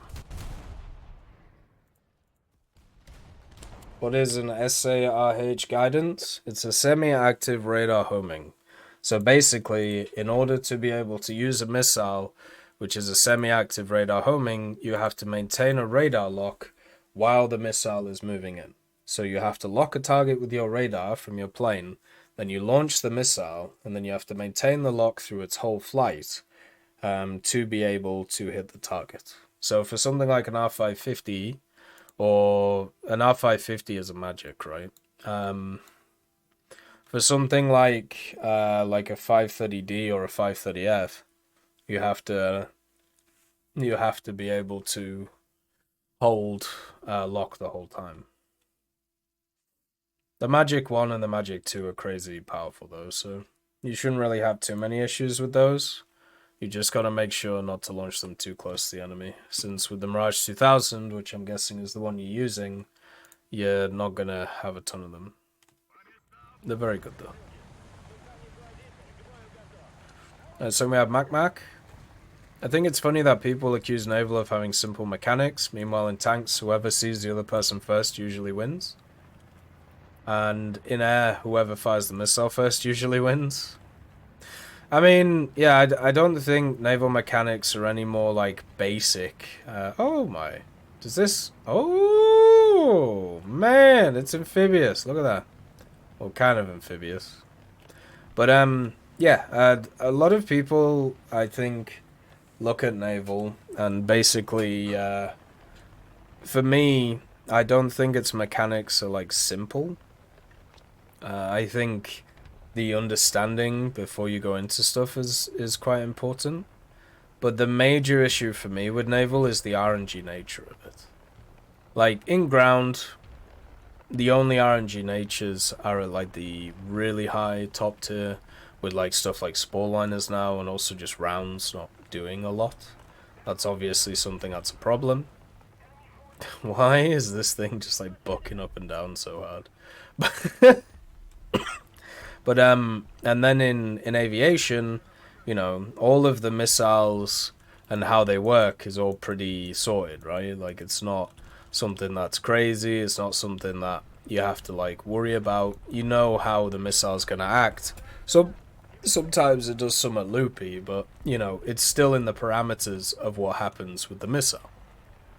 In naval, I can literally shoot the same place over and over and over again, and I will get completely different results on what happens, because there are so many, like, percentage chances, so many little RNG elements that are added into it that have been around for a long time, and it's kind of just got worse and worse.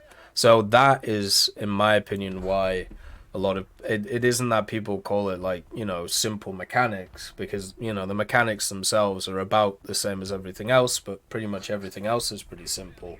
It's just that there's this RNG layer to naval that isn't really present in most of the other game. So I get it why people get annoyed at this stuff, because literally there's, like, nothing you can do about it. Like, it just happens, and sometimes you're alright with it, sometimes you're not alright with it, and sometimes it works, sometimes it don't, and it's just a pain. And, yeah. And then, if you get shot, maybe nothing happens, and maybe the rounds just go through, or you just explode. Whereas in ground and aviation, you can work around these factors. The major thing that affects you in ground and aviation is ping, right?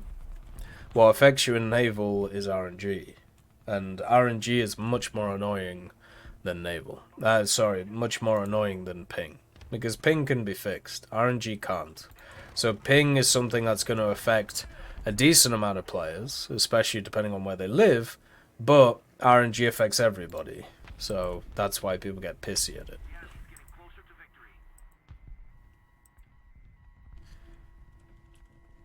Why was the IRCM working for that guy, but not for that dude? That's weird. So then we have Thomas, Tommaso Gubbiani. Hi Tech, I was watching recently one of your older tech talks, and you mentioned the snowball effect in large ground maps, saying that it was a problem. In my opinion, though, having larger maps would reduce both the snowball effect and the spawn camping problem, simply because it would take much longer for a player to reach the other spawn or its proximity. Also, if one team loses the initial fight, they'll have much more options compared to a small map, where there will be more positions and space that they can use to counter the enemy. Also, large maps reduce the effectiveness of broken sniping spots and other dominant positions by simply adding more space that can be used to flank such spots or at least maneuver without being attacked. All of this sounds great, but unfortunately it's not true. So, number one, if you have a look at the large maps in the game, whether you look at Red Desert, whether you look at Pradesh, whether you look at, let's say, surroundings of Volokholamsk, all of those things that you've mentioned all sound really good. Why do those maps, so all of those maps, not have any of those things happen?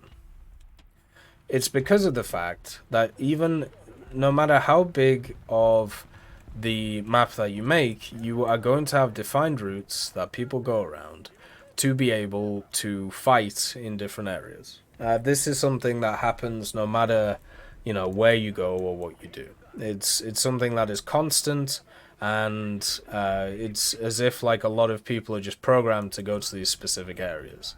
So the idea that you can get a set of people who will flank or will do these things is not happening.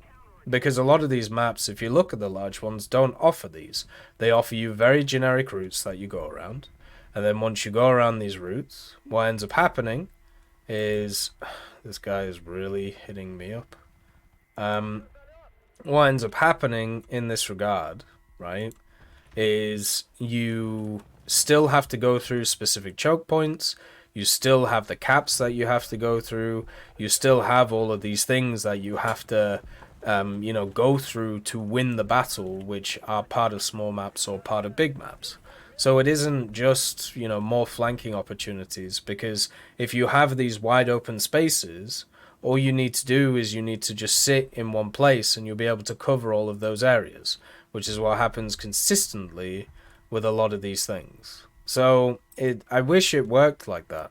Like, I really did. I wish that more space meant there's more room for opportunity, but it also just means there's more space for people to go around the side and spawn camp.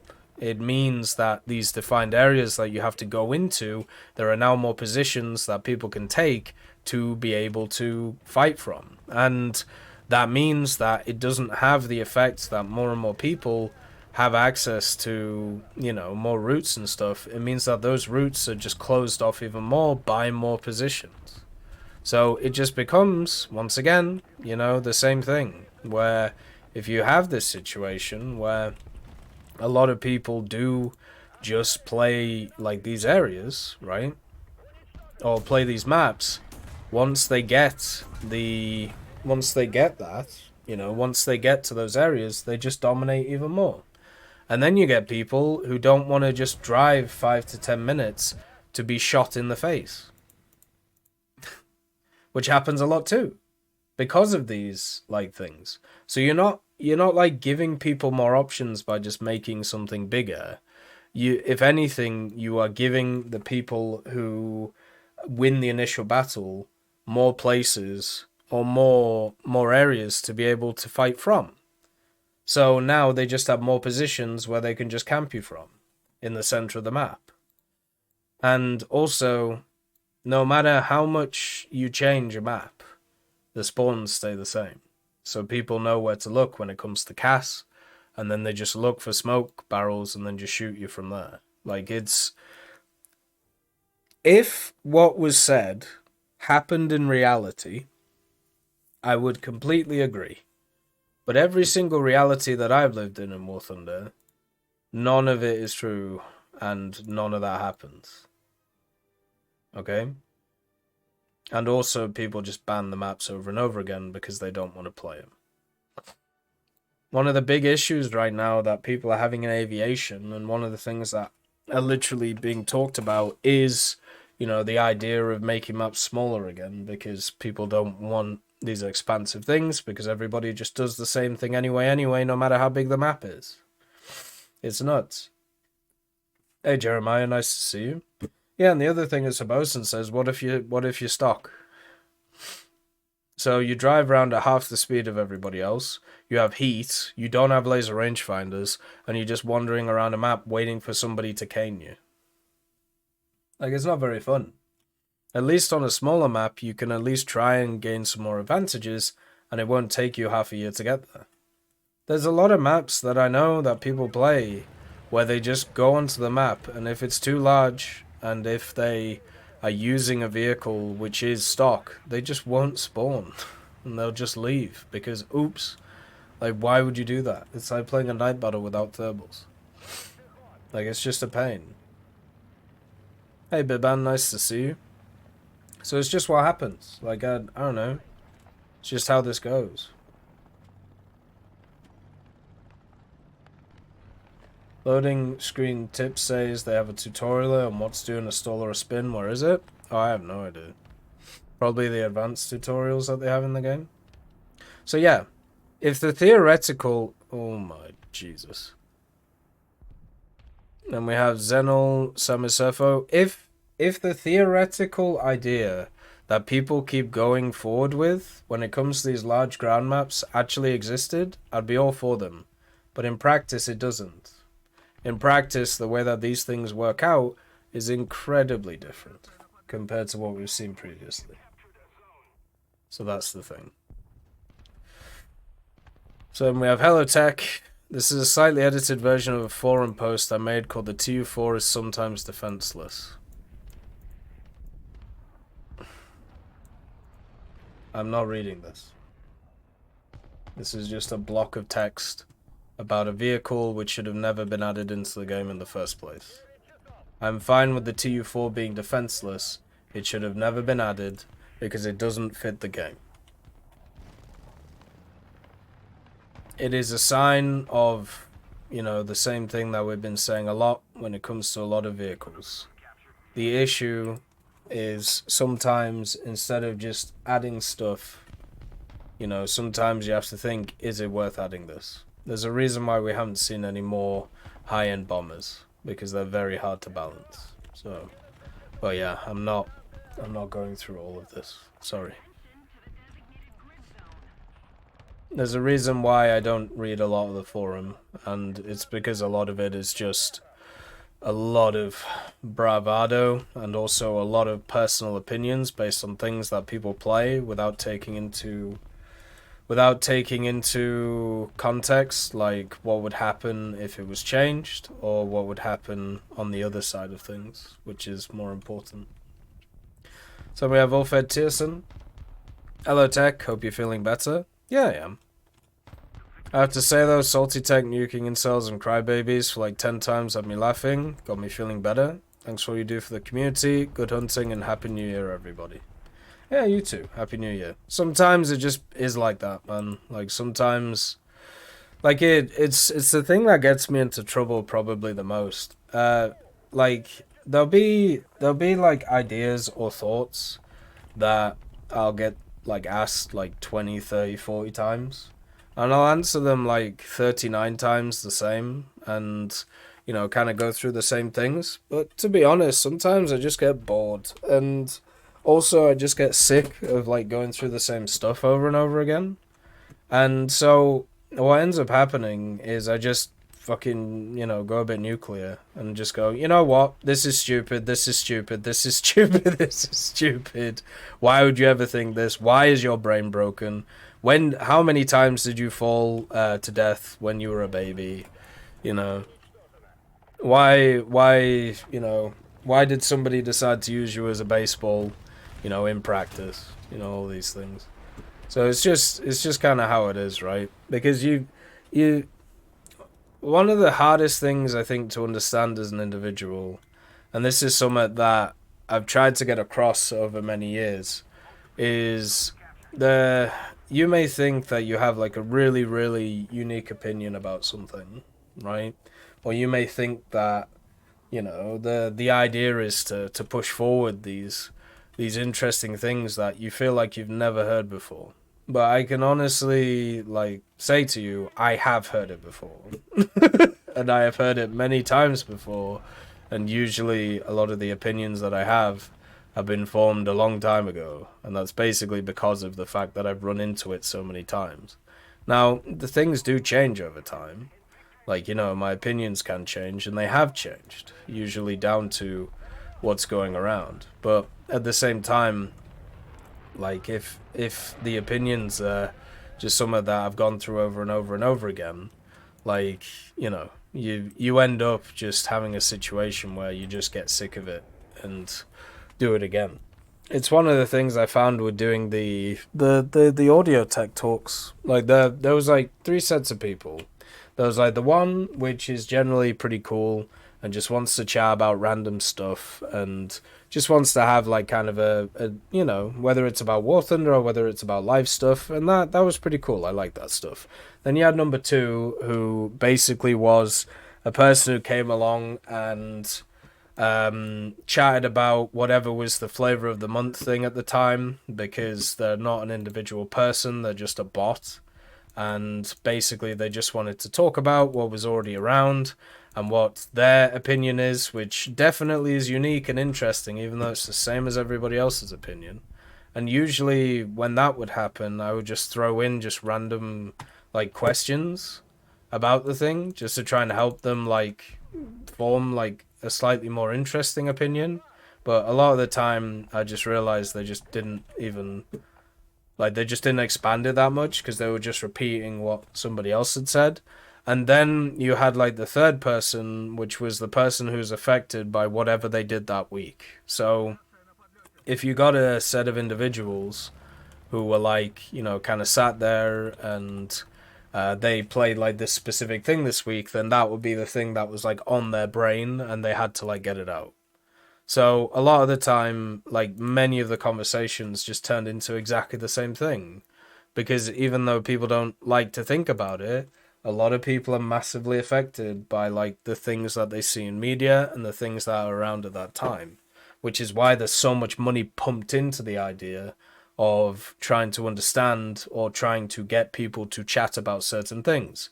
Like recently, the Stanley Cup thing. I don't know if you guys have been keeping up with this, but everybody is talking about Stanley Cups around me, because it turns out I'm just in white woman suburbia now, and that's just how life is. And that means that I am surrounded by people who just won't shut up about what is just a cup, right? But because it's got a name, and because it's got a brand, and because they like doing different coloured ones, and they mark up the cups like 500%, that must mean it's really cool. And now we have like the next evolution of that, which is people doing something called, I think it's water talk or something like that. And there's just a bunch of overweight women or women who are too old. And basically what they do is they just take normal water and add random crap to it to be able to make it not as nice to drink. But the reason why they do it is so it sounds and looks different, and they go, "Ooh, isn't that cool? Look, and I'm making this an experience now instead of just drinking standard water." It's like, "Oh no, we've got to make everything an experience, because we have to sell you products, because the standard thing that you do is no good, baby, no good." So you have this like thing where, okay, now I've got to buy the cup. But this cup ain't good enough. I need like 5 more of the same cup because they're different colours. Oh, this one has a different straw. So now I've got to buy 5 cups. Oh, now I need to change what I put in the cup. So now I've got to buy all the different flavourings and buy all the different shit and all of this. And the guy who is actually behind this marketing, by the way, and by the way, it's positive and negative marketing. Negative marketing is the idea that when you have like a set of things, so what ends up happening is you basically get a bunch of people to post, "Who would want this? Like, why does this exist? Doesn't this look awful?" But guess what? They're also discussing it, and now you're in a new market where the percentage of people who you have reached is now higher, and a percentage of those people are going to go, "Huh, this seems interesting, I'll give it a go. Why do people like this? Because I'm a drone," right? So you got both of those sides fighting each other constantly, and they're both basically going towards the same goal, right? And this is all because, this is all because of one interesting thing, right? And it's all because of the fact that a girl, her car set on fire and blew up, and the Stanley Cup guys gave her a free cup. So now there's a bunch of other people just doing a bunch of other dumb stuff because they want to be recognized as that girl. And then they brought in, as I said, the marketing person who literally just went bang and just hammered everything in, who's done it with a bunch of other products in the past. Here, I'll find the name of the person.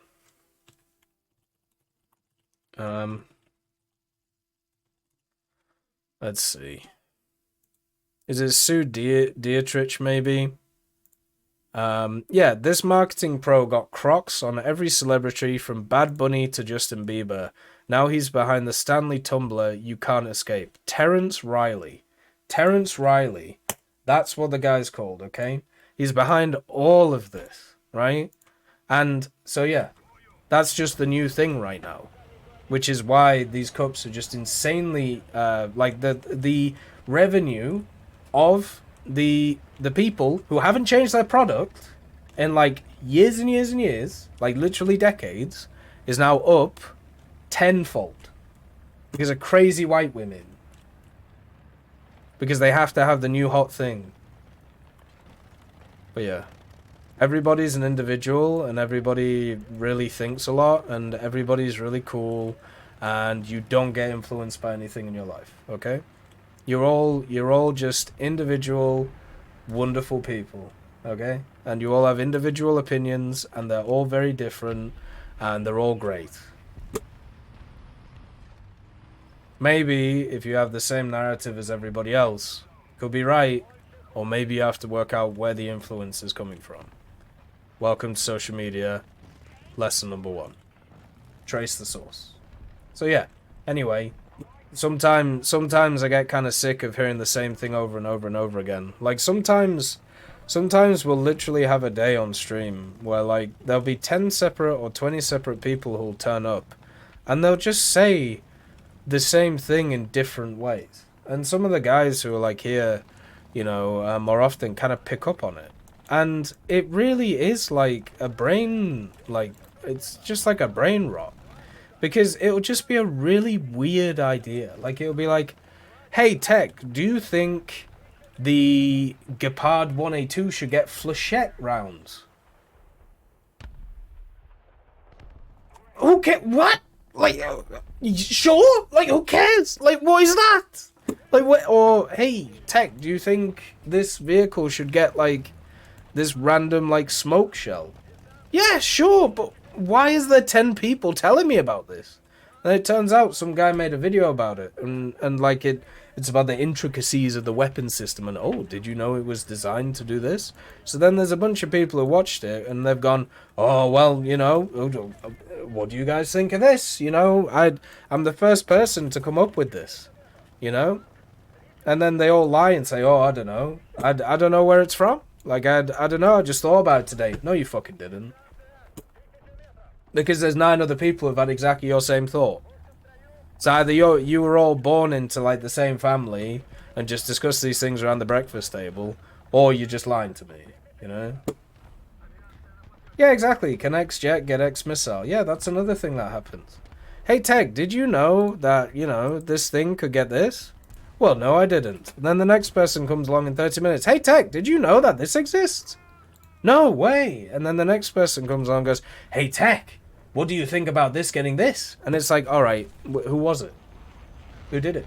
You know, who's pushing this idea? Then it just turns out it's just some random YouTuber, like, who made a video called, like, this vehicle would be overpowered if they made it realistic. And then it's just, yeah, they could give it a better missile.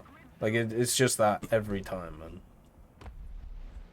Yeah, we should give the 2S1 its historically accurate canister rounds. And we should make them stock as well. Because let's just go nuts. What they really should do is they should make the Streller aimer actually work. There's so many times where I use this thing, but for some reason, like that there. Like, it don't feel it, you know? Yeah, hey Tech, why is the Abrams armor wrong? Hey Tech, do you think the Abrams should get DU inserts? Hey Tech, why isn't the Abrams getting the M29A3? Hey Tech, did you know that the Leopard 2 has the wrong armor package on it? Hey Tech, did you know that the T80 is overperforming? It's the same every time. And it's because someone made a video. Every time. Yeah, you do, HK DPS. But nice to see you. Nice to see you, Abby. Hopefully you're doing alright today. Did you know that if you mix tea and hot chocolate, you get a disgusting mixture of hot tea chocolate? I did just get a new, kettle. So we're tea now. We're Team Tea again. It's good. Did you know the vast majority of top-tier aircraft can carry seed missiles? I didn't! Crazy! No way! But yeah, it's, I don't know. Patience is one of the things that is very hard to teach, but it's something that you definitely need in this business. Because there's a lot of people who believe they have individual thoughts, and they don't. So, or, you know, they don't think about that idea, or just kind of want something, you know, answered. They want an opinion on something. And it's all good, but every so often, like, from my point of view, you have to have a bit of fun with it, or you just go nuts, you know? Yeah, we're back on Team T. We got some Yorkshire Gold, so we're going through that. Yorkshire Gold time in the morning. The cool thing about the kettle, it lights up. It goes blue when it's heating. Pretty cool. So then we have Jade Fox. I know you mentioned in your 2024 predictions video about ships with ASMs and ship missiles, aka point-and-click adventure. They can, for Russia, include the Pizza the Great and the plans for the mid-1990s Iowa refit modernization, which would give it on top of everything else. Only the P-700 Granite could truly either mission end or sink an Iowa or the Nimitz class. Okay, that's just a lot of random information. Sure, yes. I don't know why they would add a battleship with missiles. I think it's much more likely that they focus on lower or smaller vehicles with missiles, e.g. stuff such as frigates and destroyers, because the whole idea is you want to create new mechanics and different stuff instead of just creating the same stuff over and over and over again. Like, it's the same reason why you don't give top-tier MBTs scout drones.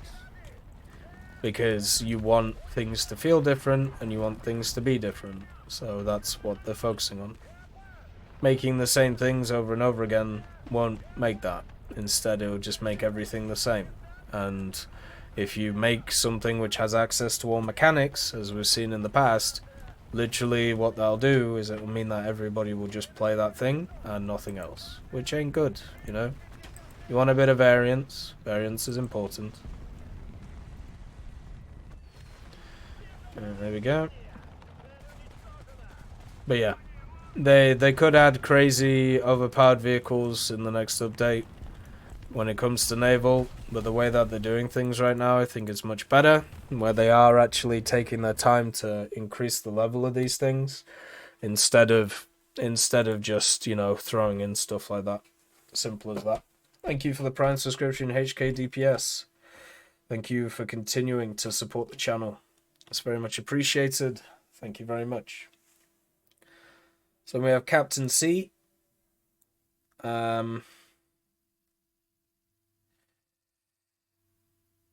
Will they do stuff to combat top-tier premium players leaving after one spawn like an AI or something to help? Because I lose so many games because after 5 minutes my entire team is gone. Well, the issue with this is, unfortunately, people lied consistently for about 5 years about why people do this. And the reason why... the reason that was put out by community members, why people were leaving high-tier battles and premiums, is because the research and the SL and the RP wasn't good enough, and therefore they weren't able to afford other things. But this was a lie, and has been a lie for the longest time. The other thing that was also a lie is the vast majority of people who use high-tier premiums are new players. The vast majority of people who use high-tier premiums are not new players. They are veterans who are grinding out trees because they want to just get access to stuff quicker. And one of the ways that they feel like is the quickest way to be able to do this is by only spawning in one vehicle.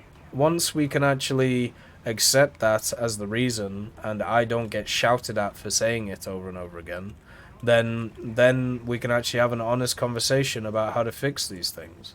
They have made the economy better. They have promoted longevity and length into a battle instead of, you know, quick actions. They have made the repair costs lower, so therefore they're hardly an issue for pretty much anybody. Anybody with premium time literally can't lose SL anymore. They have also made backups a lot easier to use and also given free backups to premium players.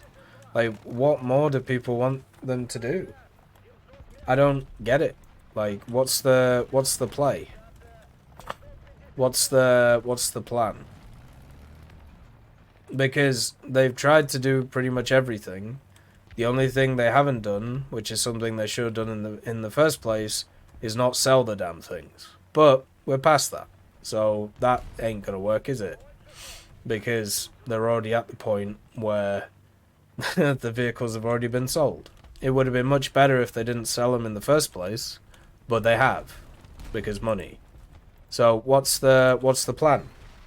You know?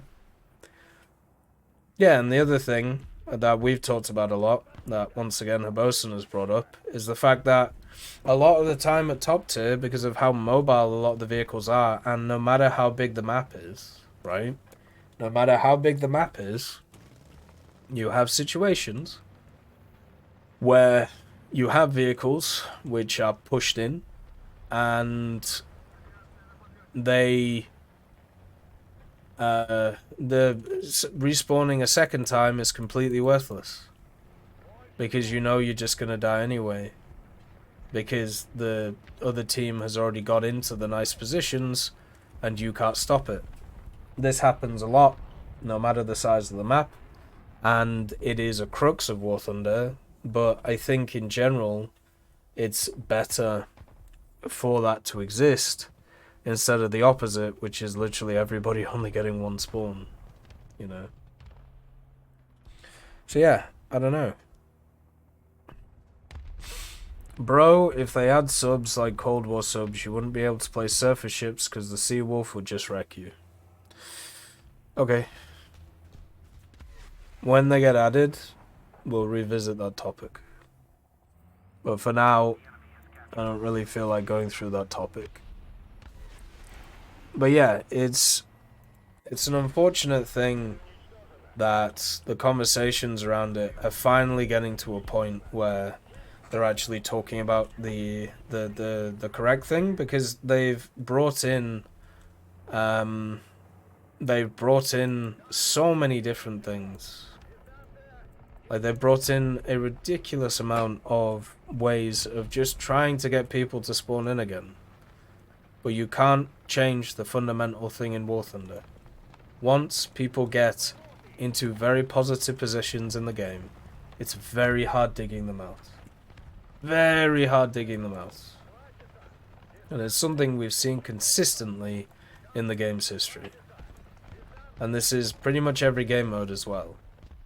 So you would have to you basically would have to flip the script, and you would have to make it so people who are at a disadvantage in the game get an advantage.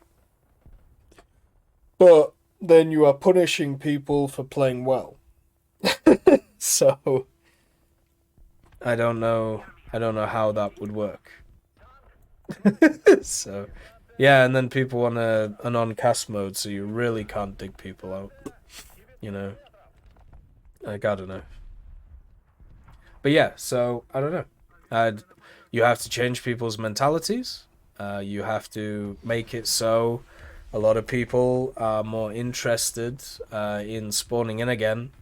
You have to basically find a way of getting people being okay, being in a negative position, compared to being in a positive position in a different battle. I don't know how they do that, because they have literally added in everything that has been asked for. Everything. They've made it so accommodating to play and to spawn again in the game, and people still don't. So maybe we can start focusing on the part that needs to be focused on, which is the human element, which you cannot get away from, you know? Or we can just keep saying the same thing over and over again and hoping for the best. You know, that to me is something that is always interesting to do. Hey British dude, nice to see you. Also, speaking for myself, when I get killed early game by a heli rocket, that makes no sound or mid-game by a laser-guided bomb that I can't counter, I leave to the hangar? Yeah, because it'll just happen again, right? Like, that's the thing. They do need to make CAS at the highest echelon a lot less powerful than they have been doing. I think it's been pretty rough for a lot of players that they just haven't, you know, they haven't been able to basically have an easy experience with it. They need to have a think about how to sort that out. But yeah, it's just a bit of a mess right now. So yeah, I would lower how effective CAS is, and also like, oh well, I mean they've even added like stuff like this in, right? So you get bonuses for getting more kills. So even then is a way of trying to get more people to, you know, spawn in. They've done so many things. They've, like, over the last year they've done like 10 or 15 things to try and sort it out, and people still do it. So, you know, I don't know how many more incentives people need. Like, it's crazy. Like, what? How do you solve it? They've tried so many things. Maybe it's helped, you know? Maybe it has. Who knows? But I got no idea. It's just nuts. Crazy when you think about it. Absolutely nuts. Oh. Do. Oh, don't go for the rockets, Delilah. Like, what's the answer? Give people more free stuff? I mean, maybe. Who knows? It's crazy. Then we have Miraslan. I don't think the human body is built for that kind of high-intensity load. I did 12 days, 7 days a week, the entire summer, and that's completely fucked me over health-wise. Well, I mean, I've been doing this for like 10 years or 12 years, so, like, maybe for me, like, the load is different, right? So, if we're talking about, like, the workout stuff, I've basically been doing the same workout stuff for, like, 3.5 years at this point. After, like, the operation stuff and making sure that everything was in line. So, that seems to have been going alright. So, I don't know. Like, maybe it is just the fact that some people are built different. I do try my best at trying to...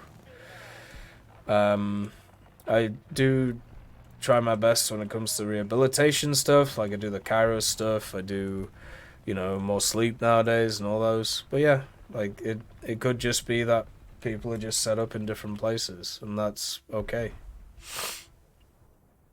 Not a lot of...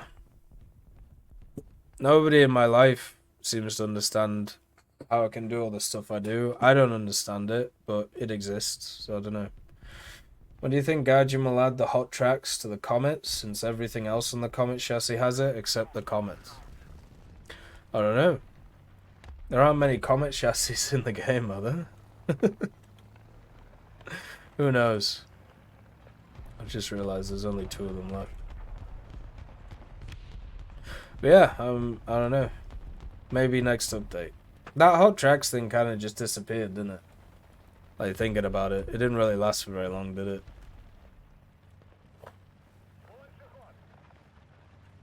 Whoop. Aren't those on elongated chassis? I don't think they're the same chassis. But yeah, they could literally do it.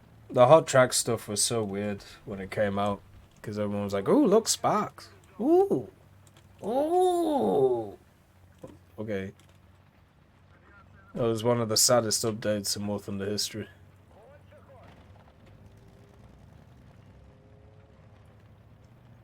So then we have Das Crazy Spartan. Hey, Tech and chat, couple of things. Bam, bam, bam. There we go. I feel the new players purchasing top tier vehicles should not be able to use it unless they grind its tech tree up to the rank 5/BR 7.0 vehicles. I think it would be better so they at least have a backup vehicle that isn't reserved when the premiums die. I do see how my idea can cause some issues, but I just don't have as much fun when half my team disappears after getting killed. Alright, well, we've just been through that, right? So I don't need to go through it again. The other thing is that yeah, I mean I've asked for a long time. I think it would be kind of cool if there was a situation where if you wanted, let's say, a rank 6 premium vehicle, you have to have at least one rank 5 researched, or if you wanted a rank 3 premium, you needed a rank 2 researched, or maybe they could sell premium packs where you get a rank 1, 2, 3 premium together. So, you know, it's a little bit easier. Or maybe they could do bundles where you get like kind of copies of tech tree vehicles, but they, you know, have some bonuses attached to them. I think overall that would be kind of cool. But yeah, I don't know. Anything is possible at the end of the day.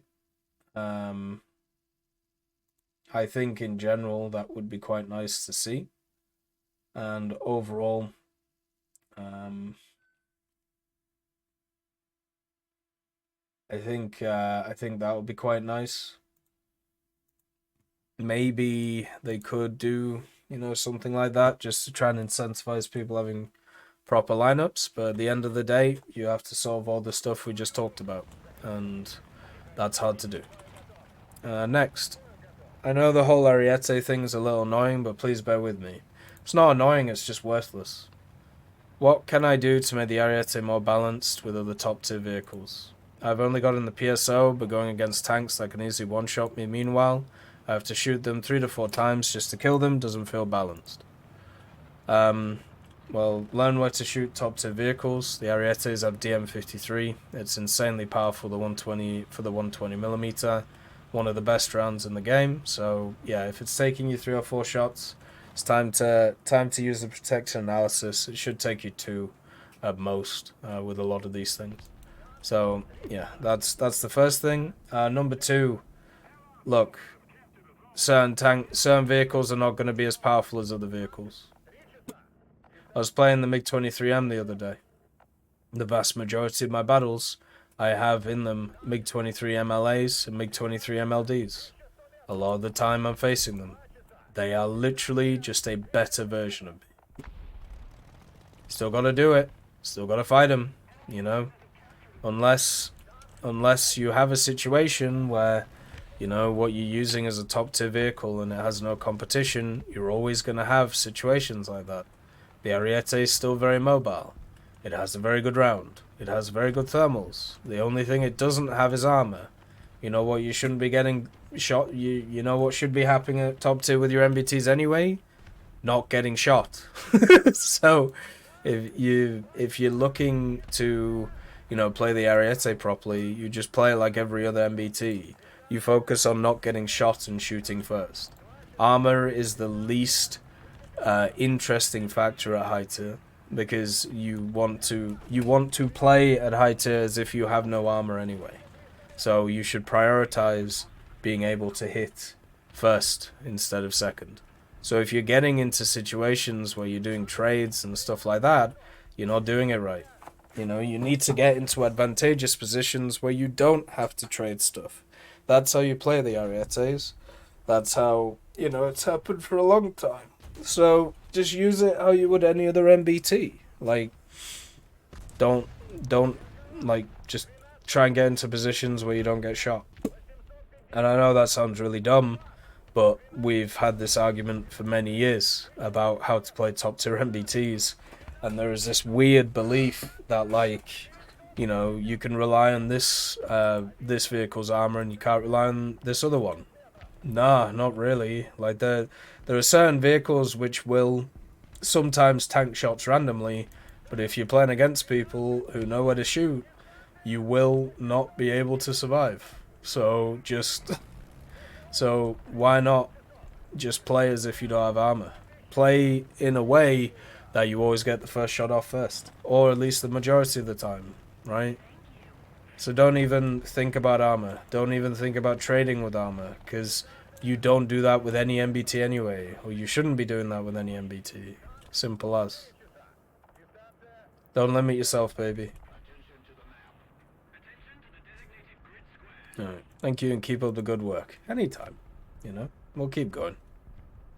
But yeah, don't get stuck into this idea that certain vehicles can trade and others can't.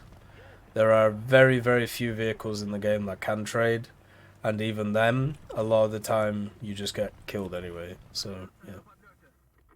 So we have House Smith. Hey, Tech, what would you choose? 2023 Mini Cooper, SJCW, Lotus Elise, Porsche Cayman, or the TVR Chimera. I would actually, so out of those, if it was an older Mini, I would take an older Mini, like one of the classics. But since it's a newer one, I have no interest in them at all. Lotus Elise is pretty cool. Once again, I like the idea of just being a big dude fitting in a small car. So the Elise itself is tiny, so I think I would look hilarious. I like you remember in The Incredibles when Mr. Incredible is in his car and he's like going back and forth to work and he's like this? Like for me, I like that idea. So whichever one has like smaller space in it so I can look funny. Because I doubt I'd ever drive any of them, but yeah. Like, they're all good cars and, you know, they're all fun. I'm 6 foot, yeah. 6 foot and too fucking big. But yeah, I think in general, it's like one of my favorite experiences driving was when we were at what's the word? When I were at university, and they had this car to go service, and it was like a rental car thing, right? Which is all well and good, but the rental cars that they did, especially in the middle of Calgary, which you know it snows a lot, were smart cars.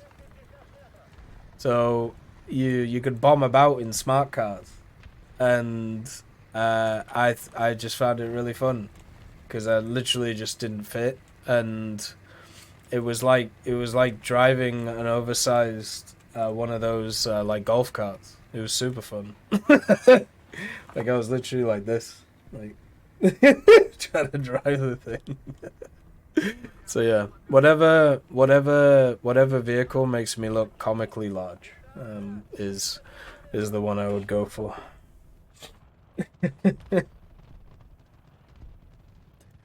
Right. Next thing is Fossey Canada. Let's see. Good to hear you also got blasted by the new AIAs. Yeah, I was getting battered. I haven't the last few days though, so I think they must have shifted summit because I'm not getting absolutely twatted now. So at least that's going on. You know, it's a little bit easier, a little bit better. So that's good. It seemed like it was like just for like one day or maybe half a day. I don't even think there was like a quick fix or anything. It was super weird. Like there was nothing that really made it like go. No, it's not shooting again. It's not shooting again. Why is my missile not shooting?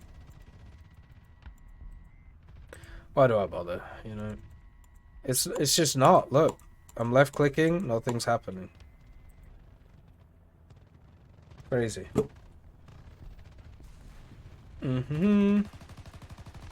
Let's just see.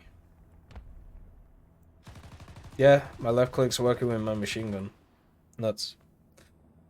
Ugh, very sad. Alright. You got any tips for British tanks? I only play AB, but I also have every nation, every section to the minimum rank 3, and now I'm in the process of spading all rank 3 open stuff. But man oh man, I got no issues with any other nations, but British tanks, oh god, I hate them. Don't pen, barely ever get a one shot like any other nation when you do pen finally. And what was going on with British engineers back then? Didn't they know how to make transmissions? Why are all the tanks so god awful slow in reverse? So, doctrine is probably the biggest thing. Doctrine with a lot of British tanks, like the idea was the whole like support tank thing, right? So that's why when you have a look at a lot of them, you have like the cruiser tanks, which is supposed to be a bit more mobile, but you have like the infantry support tanks, so the Matildas, the Churchills, and stuff like that. So a lot of them, you don't really need to go backwards if you're being used in a supportive role and also a defensive posture, which if you have a look at a lot of the later tanks, such as the Comet, that's kind of what they were designed around. So, yeah, it's unfortunately a historical thing. The big issue with a lot of British vehicles is not their penetration. So their penetration is generally okay. The major issue is post-pen damage. So a lot of British vehicles tend to just only have AP. So basically what ends up happening is with the armor piercing stuff, you pen well, but you don't do a lot of post-pen damage. And that, is a problem in War Thunder, but not really a problem in real life. In real life, what ends up happening is, if you penetrate a tank, they're not usually going to stick around because they don't want to die. Where in War Thunder, if you penetrate a tank and kill, I don't know, a driver, the whole crew goes, "Woo!" and then, just smashes you back. So, yeah, a lot of the British stuff, like in history, doesn't really work very well in War Thunder, which is why they have a lot of odd vehicles which sometimes work really well and then other times are completely useless. So yeah, it's just a simple fact that they're not really designed for a video game. They're designed for reality and the situations that they found themselves in during the Second World War and also before it. One more thing I'd like to get some clarifications on, which I still don't get. If I shoot a tank and commander and gunner die, Turan for example, because it happened twice against the same guy, how can he still be shooting instantly back? Every time I lose them both, I'm a sitting duck and can't do anything. Ping differences. So you can shoot a person and what ends up happening is, you hit them in that time. And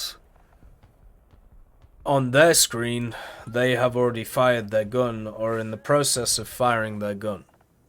So by the time your round hits them, on their end of things, they've already fired. Right? So this basically means that technically you just got pinged is probably the best way of putting it. They tried to address this in the last update by making it so, the server recognizes stuff which happens slightly after death, and therefore you can get more trade kills and more stuff like that, but I don't know how often that actually works. It's happened a few times for me, but not many compared to what I've seen, previously. So yeah, it's unfortunately a ping difference. And it sucks. Because it's something that I run into, I know a lot of players run into when it comes to where they live, and it's just not good. It would be nice if it didn't exist, but even if, there was servers everywhere, there would still be different latencies because of, different people's stuff. So, their internet connections and all that stuff. But yeah, kind of sucks. Hopefully in the future we can get something slightly different so we don't have to run into as many issues with that. But right now, you will. So yeah. Hey Lorico, nice to see you. Hopefully you're doing alright today. Hopefully life is good. You're doing well. Boom, boom.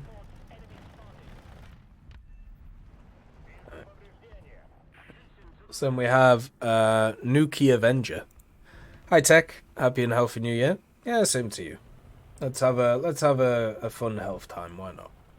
I like the idea of having a bit of health.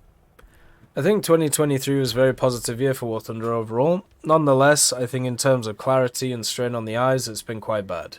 The mist and haze atmospheric effects blends the overall graphics, and the stupid over-the-top foliage and tree winds that create constant movements have not been enjoyable. Those supposed eye candies don't add anything to the game, while it's not harder to spot enemies. It is in my experience tiring for the vision. Maybe you remember saying sarcastically, how about a match in Naval in complete fog? Wouldn't it be fun? Those matches do exist in the game now. I had one and it's horrible. Yeah, I've had a few too. I had one which was great the other day. It was on heavy choppy seas and it was fog from about 2 kilometers out.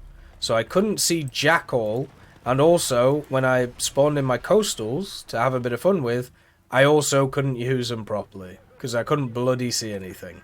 It was fantastic. It was great. But yeah, I get you. I get what you mean now, because it literally happens. It's so dumb. And yeah, they are doing these things to try and limit the amount of use that a lot of vehicles have in the game. So they're trying, it's very obvious what they're trying to do is they're trying to get to a point not just to graphically make stuff look nicer, but also to try and limit CAS. It ain't working. It ain't working, and it ain't working, and it won't work, because I don't know how many times I have to tell people this, but you can literally screw with all of the settings when it comes to your graphics. If you have certain graphics cards, and people will always find a way of making it look so it's a lot easier to deal with. Until they do stuff like disable stuff like this, where you can just change, the game filter of things, we're just not gonna have, anything which is gonna be anywhere different to what it is before, Like until they remove stuff like this, like the night mode where you can literally just change whether you can see stuff, until they change it so you don't have the brightness and contrast stuff, so you can't just massively increase the exposure and this and then this, so people can see stuff better if they want to. Until you get rid of this stuff, right, then it don't matter. None of it matters. So yeah, it's always nice to see different weather effects and things like that, but they're not doing the deserved purpose, and now they're just making it harder for the average people to play, which sucks, because obviously you want people to have fun and you want people to be able to see things and play normally. What they need to do is to balance them through what they should have done previously and should have done to start with. Spawn points. One of the most eye-opening things to me was when there was an Enlisted Q&A, which was awful. It was a terrible Q&A. They answered 3 to 5 questions, and the questions were crap. But it showed something which was happening, okay? And it was this, whoever was the developer who was answering the questions, right? Whoever that developer was, he for some reason had a problem with linking ideas together. So instead of doing a simple fix that existed, right? He had this idea that, okay, so if A is a problem, then what we need to do is we need to modify F, G, X, and Y over here, and this will then affect A. Which, can be great. There's a problem, though, because when you modify those 4 over there, they don't just affect A. They also affect D, F, H, Z, 1, 5, 7, and 2. So now that you've done that, alright, okay, so now we have to fix those by changing a bunch of other variables over here, when what you could have just done is just do the easy thing and not do that. And instead, you could have just relaxed, taken a day off and done the simple change. You don't always have to do these big brain plays. Sometimes you just have to run the ball. Sometimes you just have to run the ball. You don't have to I gotta you don't have to rethink, the circle. Sometimes you just have to use 4 wheels. That's it. You don't need to create, something that... You don't need a hovercraft, right? You don't need a magnet or a maglev train, right? You just need wheels. That's all. And that mentality I see rife when it comes to trying to balance certain things in War Thunder. And I don't know when we get to a point where we're allowed to just turn around and go, okay, this obviously ain't working. But we don't seem to be at that point yet. So we'll see what goes on, you know?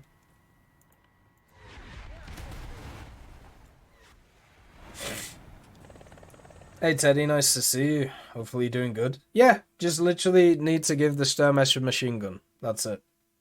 So you can knock down stuff in front of it so you can use the missiles.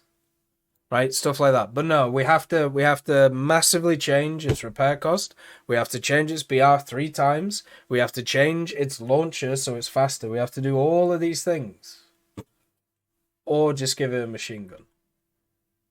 On a chassis like this, which already has one. But yeah, it's one of the criminal problems with not just gaming, but also just everything technology related. And I see it all the time in like my professional life. All the time. There's a dude who comes along with an idea of fixing something, but it's like 20 or 30 like parts long when the thing he's trying to fix is like something so minute, and you get a slight increase in efficiency out of it and like 0.001%, but the amount of materials that you use and the amount of time that you have to like put in to try and build it, it just ain't worth it, right? Efficiency is very important in every part of life. And just I feel like, especially when it comes to like game design and things like that, sometimes that's just forgotten about because you have these, well, you basically at the end of the day have artists, you know, you have people who have these huge ideas, have these interesting things, but actually trying to rein them in and just go, okay, well, instead of worrying about, you know, 1, 2, 3, 4, 5, 6, 7, 8, 9, 10, 11, 12, 13, 14, 15, 16, how about we just do like A and B first, right? Sort the core, you know? Oh, and then you can start doing crazy stuff. There's a Bazooka. And then we have La Sombra. Can we get a shout out for Gaston Glock? While not directly War Thunder related, it's crazy story. Curtain rods to handguns. Well, he died, didn't he? Wasn't that the thing? Ripped the homeboy. I think he's dead. Which I suppose is why he's, you know, wants to shout out about it. Don't know too much about his story. You know, I'm sure it's an interesting one. For me personally, I much prefer the stories about a lot of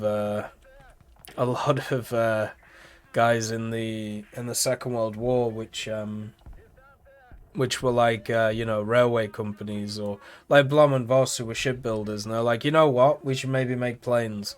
Or maybe a lot of the guys who like built or designed a lot of like British tanks. It's like, yeah, well, we make trains. That's kind of the same as like tanks, right? And it's like, yeah, sure, why not? Screw it. They both involve metal. They're basically the same. But yeah, it's just interesting to see, you know. But yeah, I saw that the Glock guy died, but yeah, I don't know too much about him, and yeah, I'm sure it's very interesting, and he has a really cool story, and I'll probably end up watching a YouTube video about it at some point. Yeah, I mean, the recoilless rifle guy is much more interesting to me because he was just a nut job. The thing about Glock is like, yeah, he made some pretty cool guns and they worked well. I'm much more interested in the absolute nutcases who come up with crazy designs which don't work very well at all and get them thrown in labor camps. To me, that's much more interesting than you know, a dude who is successful.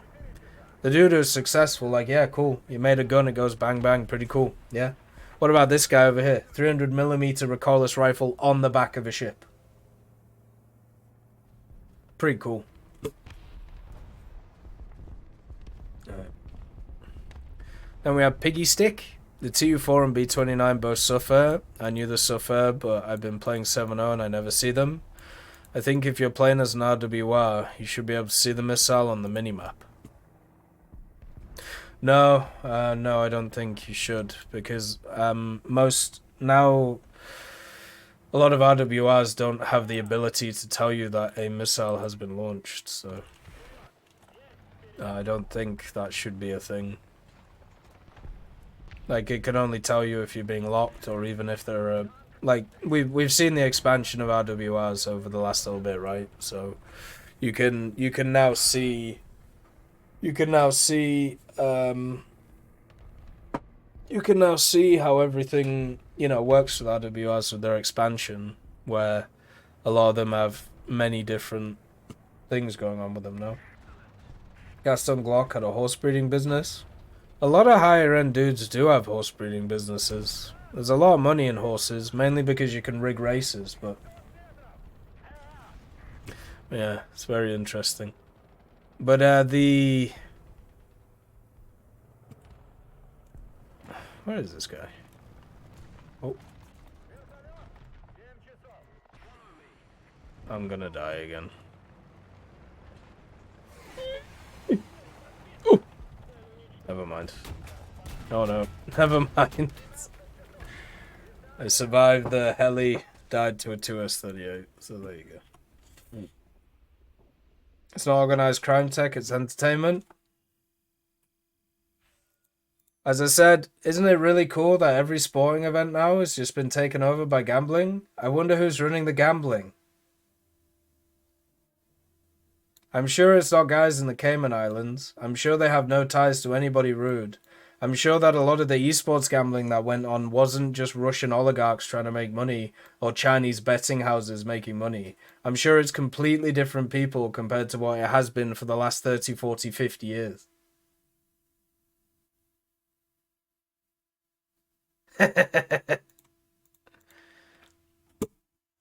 It's all good though, because the money is going to a nice place and it's not exploiting people, because it's not an addiction, even though it is. But yeah, it's fine, because we made smoking illegal, so now we just cripple people financially, so it's okay. Because it's a sport, you know? There's nothing in... These companies aren't, you know, completely designed at all to be able to fry your brain mentally, so you keep gambling, yeah. But it's okay, because it's not destroying you physically. It just makes you kill yourself, so it's all good. All good, guys. All good. All fine. It's all good, because we can't physically see people getting their lives destroyed. And because nobody cares about other people's lives anymore, we can't mentally see it either. So it's great, isn't it? We just watch people just fall apart in real time because of addictions. But because they're not coughing and because, you know, there's no cancer involved, instead they're just shooting themselves in the head, it's much better. But yeah, let's just keep selling it to children. Let's keep doing that. Yeah, exactly, to show. Like, in our adverts, where we've basically said that if you gamble, you can make a metric ton of money, and how all your friends are doing it, we said at the end of the advert, gamble responsibly. So it's okay. We're covered, right? It's all good. The gambling stuff really annoys me, man. It's really rough now. And it's just gonna get way worse. Way worse.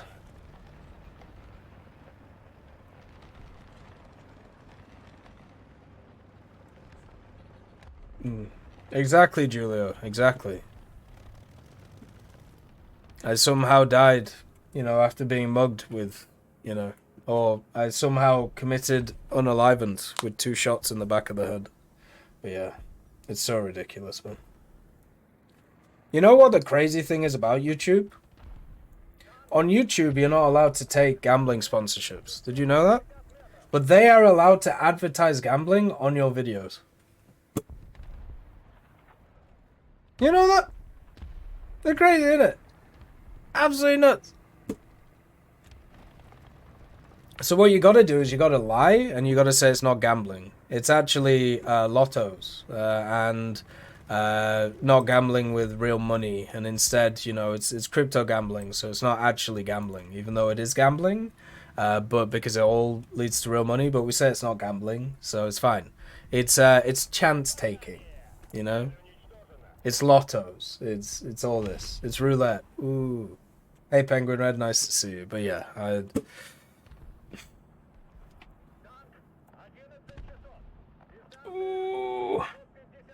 Just need a few deep breaths. I'm just gonna end up in a cave somewhere, just like muttering to myself, like. Blah, blah, blah, blah. But yeah, the TU4 and the B29 are in a bad place, because if they weren't in a bad place, they would take over the game. Because back in the day, when they were allowed to kind of do what they did, they took over the game. And it was kind of sad. So, yeah, it's not really a surprise to see them do what they do. And, you know, they're massive examples of what we've seen a lot in the past, just like boom or bust machines, which kind of end up in like weird places. Well, I mean, to show, I mean, we've taught, I mean, me and you have had very similar circumstances when it comes to a lot of these things, right? Like your mother's addiction was different to my mother's addiction, but at the same time, it ended basically in the same place. Like when it came to uni stuff, like I had to pay my way through and have done many times over, and I had to do many different things because so much money was lost through my mother and her alcohol problems. Like it was just crazy. Like when you're talking about like 300 wine bottles a month, like I still will always remember like the times where like literally I helped like cart out all of the wine bottles. And I just shudder to think about the amount of money that was just going straight down the pan. Like it's just crazy. So it just makes me angry, which is why it's not that I block it out. It's just the fact that thinking about it just annoys me, you know. Did I ever have to sell my body? No comment. But the thing about that is I don't know how to do it, but there has to be a way to do it. There has to be a way of physically chucking people into other people's lives. Like, I've been thinking about it a lot, because I have a few mates who are not fully able, right? So they're disabled in certain ways, or they have certain things that go on and like put them in different positions compared to the average person. And they talk a lot about the fact that they really struggle with, in a way, I suppose it's representation, but it's more down to the fact that one of the things that happens to them is a lot of people are put into positions to make decisions for them, and it doesn't work because those people have not been in the same life experiences. So what ends up happening instead is you just have a set of these people who make decisions which are just so bad for the people because they are trying to project themselves onto those people, and they just make the situations worse. There must be a way of basically just taking a person who is supposed to be like taking care of these things and then, you know, kind of going from there. It kind of reminds me of the idea of like having a politician, and in order for them to have to run for a specific position, forcing them to live at the low end of society for 1 or 2 years to try and give them a perspective of what it's like. And if they're ever seen cheating, or if they're ever seen doing anything else with it, then they're gone, right? Like they're not allowed to be in. But yeah, it's something. There's just an army over there. What in the hell is that? So there must be a way of doing it, at least in some way, and hopefully in the future it's some of that we see. But yeah, I don't know how to do it, and I'm also not in a position to force it to be done either. So I don't think about it too much. But yeah, it's at least something that, you know, I put a bit of thought into. I think my team lost, guys. I don't know, what do you think? It's not looking great, is it? But yeah. I don't think DMT puts you in the position of somebody who's disabled. I think honestly what should happen with people who want to make decisions when it comes to stuff like that is they should straight up be forced to be in a wheelchair and strapped in for like, let's say, a week. I think that's the way to do it. But yeah, that's a different topic for a different time. Then we have Jerry. Is there any vehicle in War Thunder that you would like, that you think should have never been added? Well, the TU4 and the B-29 is ones which kind of sit there and do that.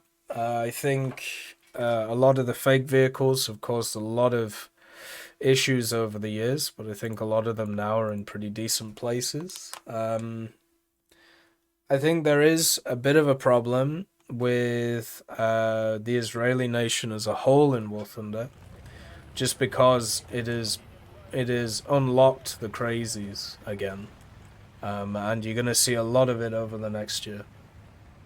Just this idea of any nation should have a berth in War Thunder, no matter what is in it and no matter what exists. So that is something to look at. I also think there would have been a great subtree for the nations that, you know, most of their vehicles are in. Like, imagine, like, you have, like, a line of Israeli vehicles in the British tech tree. If you had a line of them in, you know, the American tech tree and some in the French tech tree, would have been really fun, you know? Yeah, it's kind of, once again, it's weird. Like, the B-29 and TU4s come up 3 times, so no idea why. But it's just, you see patterns, right? Crazy. But yeah, so stuff like that is definitely something that is a little bit odd. But yeah, mainly stuff that just don't fit the game too well. Like a lot of things in War Thunder, they would fit the game very well if they were just like modified slightly. So for example, like stuff like the KA-52, KA-50, if they just lowered the distance of the missiles, right? And didn't give them crazy amounts of automatic systems.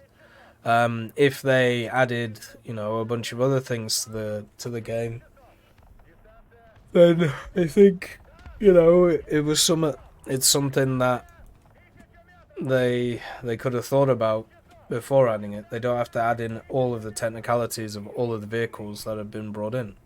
I think that is more of a conversation instead of what should or shouldn't have been added. I'm usually not a huge fan of certain things. Like, I'm not a huge fan of fake vehicles because, as I said, it's not really the fact that they're fake. It's just the fact that they always, for some reason, go through a period of just being completely broken in War Thunder. For no reason. Like, if anything, they should be the least broken, but that's not what happens. It's very odd. So, yeah. It's a weird thing. Hey, No Mercy, nice to see you. Hopefully you're doing good today. Hopefully life's alright. You're doing well. But yeah. Hey, Bucky Shooter, nice to see you. Hopefully you're doing good. But yeah, I think I'd generally sit on the fake vehicle stuff and also the high-end bombers. Haven't really done too much to the game. I think it would have probably been a good idea if the American naval tech tree never existed. I know that's a bit of an odd opinion, but literally... Oh, rockets. But literally, when I think about the balance in Naval, it would have been so much more fun if America just didn't exist. Like, it would have been so much more enjoyable to play, because America just has, like, the best of everything. So it led to a lot of botting happening in that nation. And then also, it just led to just a crazy amount of...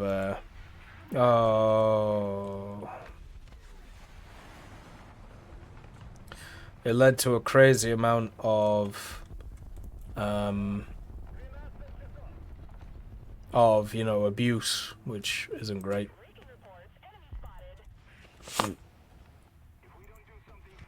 There we go. Yeah, let's get behind this house. Nope. Never mind. Sad. Could have got him, but yeah. That would have been better. So we have Maxwell. Whoever said it's fake and gay, hot takes of the year. I wasn't expecting such a response. Fair enough. I don't know what it was about. But sure. It's the thing. The last Tech Talk was last year.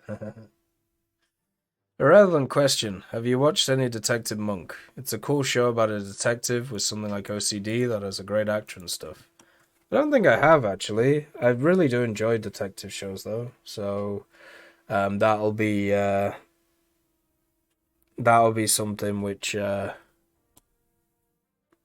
be getting into. We're gonna be getting BritBox soon, I think, because there was a special offer on it, which was nice. So I'm gonna watch a bunch of the detective shows through that, which should be good.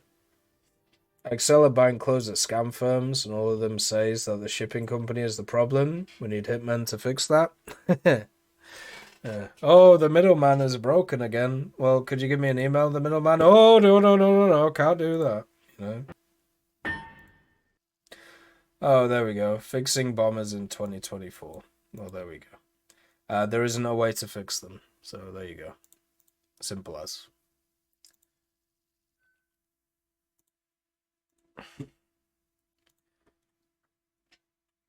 It's probably where a lot of people have got the idea of adding a bunch of stuff. Like if like I feel like a lot of these guys just don't play aviation.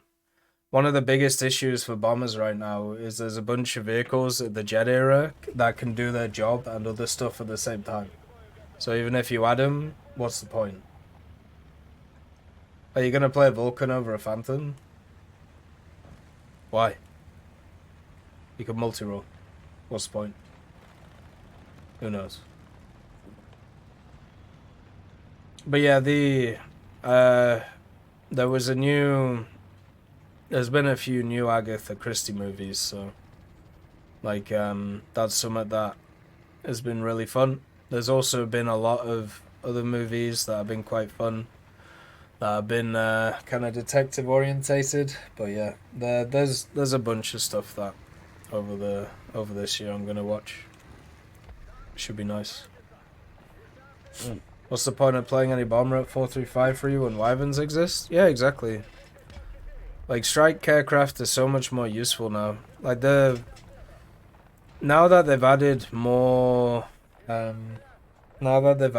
stuff to destroy, like, there's no use in bombers. They're too limited. A lot of them were way limited like years ago. Now they're just massively now all the other ones are limited too. Like, if you want to make bombers work, just go play arcade.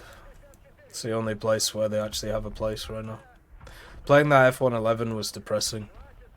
And also, once again, there's not a way to fix it, because the way that you fix it is you have to limit other vehicles. And if you do that, you piss everybody off. So, that's the thing. Or you do something dumb, which, you know, has been brought up a few times, which is, oh, we'll just make unique objectives for different vehicles. Yeah, that's great, unless, as usual, you don't have those vehicles on your team and the enemy does. Fan-fucking-tastic. Like, sorry, you just lose, I suppose. Or you just have less ways of winning. They should add the Patriot system. I should add a gun to my mouth. Right. So then we have the next one. So we have Way She Goes again. Every PC player gets her butt hurt when they're bested by a console player. I have a PS5 and there's no damn auto-aim for Ground RB, so annoying hearing people repeating that. There isn't auto-aim, but there's auto-selection, which is the thing that people are more talking about. Enlisted has auto-aim, but yeah, War Thunder, it doesn't have auto-aim, but auto-selection exists. So basically you have like this here. So how you're able to target enemies who are in the air, you're able to do that in realistic. So you're able to see when things are coming in, and you're able to set up for them with leads from it. So stuff like that does exist. and I know it because I know a lot of people who are players who are like more on like the competitive side of things, where they literally use it and abuse it in competitive areas, so they can see where people are and also get the lead from them. So yeah, you don't have standard auto aim in the fact that it aims for you in that way, but what you have is you have a way of being able to detect enemies which PC players don't have, and that obviously is not great. It's not a very fun scenario for many people. Do you get that on PC if you connect a controller? No idea. But there's also no reason to connect a controller on PC. There's really no reason to connect a controller on console either. It actually makes more sense to just use mouse and keyboard. Because that's the thing, right? Like, you can use a mouse and keyboard with that system. So you get the better system, and you can use the better controls too. Even though the whole point of it is, it's supposed to help you out. It's something that used to be available for PC, but it isn't available for PC anymore. It was available for like a few updates, and then they removed it. No idea why. Probably because it was busted. Because what you would do is you'd just do this, and then you'd see if you targeted something, like from the area, and then it would just let you know where it is. So yeah, kind of busted. But yeah, I think as always, when it comes to like PC or when it comes to controls, there's a lot of vitriol about people like thinking one side is better or one community is better or whatever it is. At the end of the day, it literally doesn't matter. Like, we're all here to enjoy the game. The only thing that annoys me is that console players don't get access to the same perks as PC players, and that sucks. I wish that wasn't the case. I wish that we didn't have like a two-tiered system because of external factors. I think it's annoying and I think it's sad. I wish it wasn't there. But, I'm not in a position to change it. I can only advocate for it. But I know for a fact that it ain't, Gaijin who's pushing it. It's literally the Sony boys and the Microsoft boys. So it is how it is. Would I say the Vilcas is good? It looks fine. It looks very similar to a lot of other light tanks that BR. There's going to be some people who aren't very good with it, and because it's not an MBT, and there's going to be some people who use it in a supportive role for a good lineup, and they'll do well in it. It's not going to be a dominant banger of a vehicle. It is a support vehicle, and some people are good with those, some people aren't.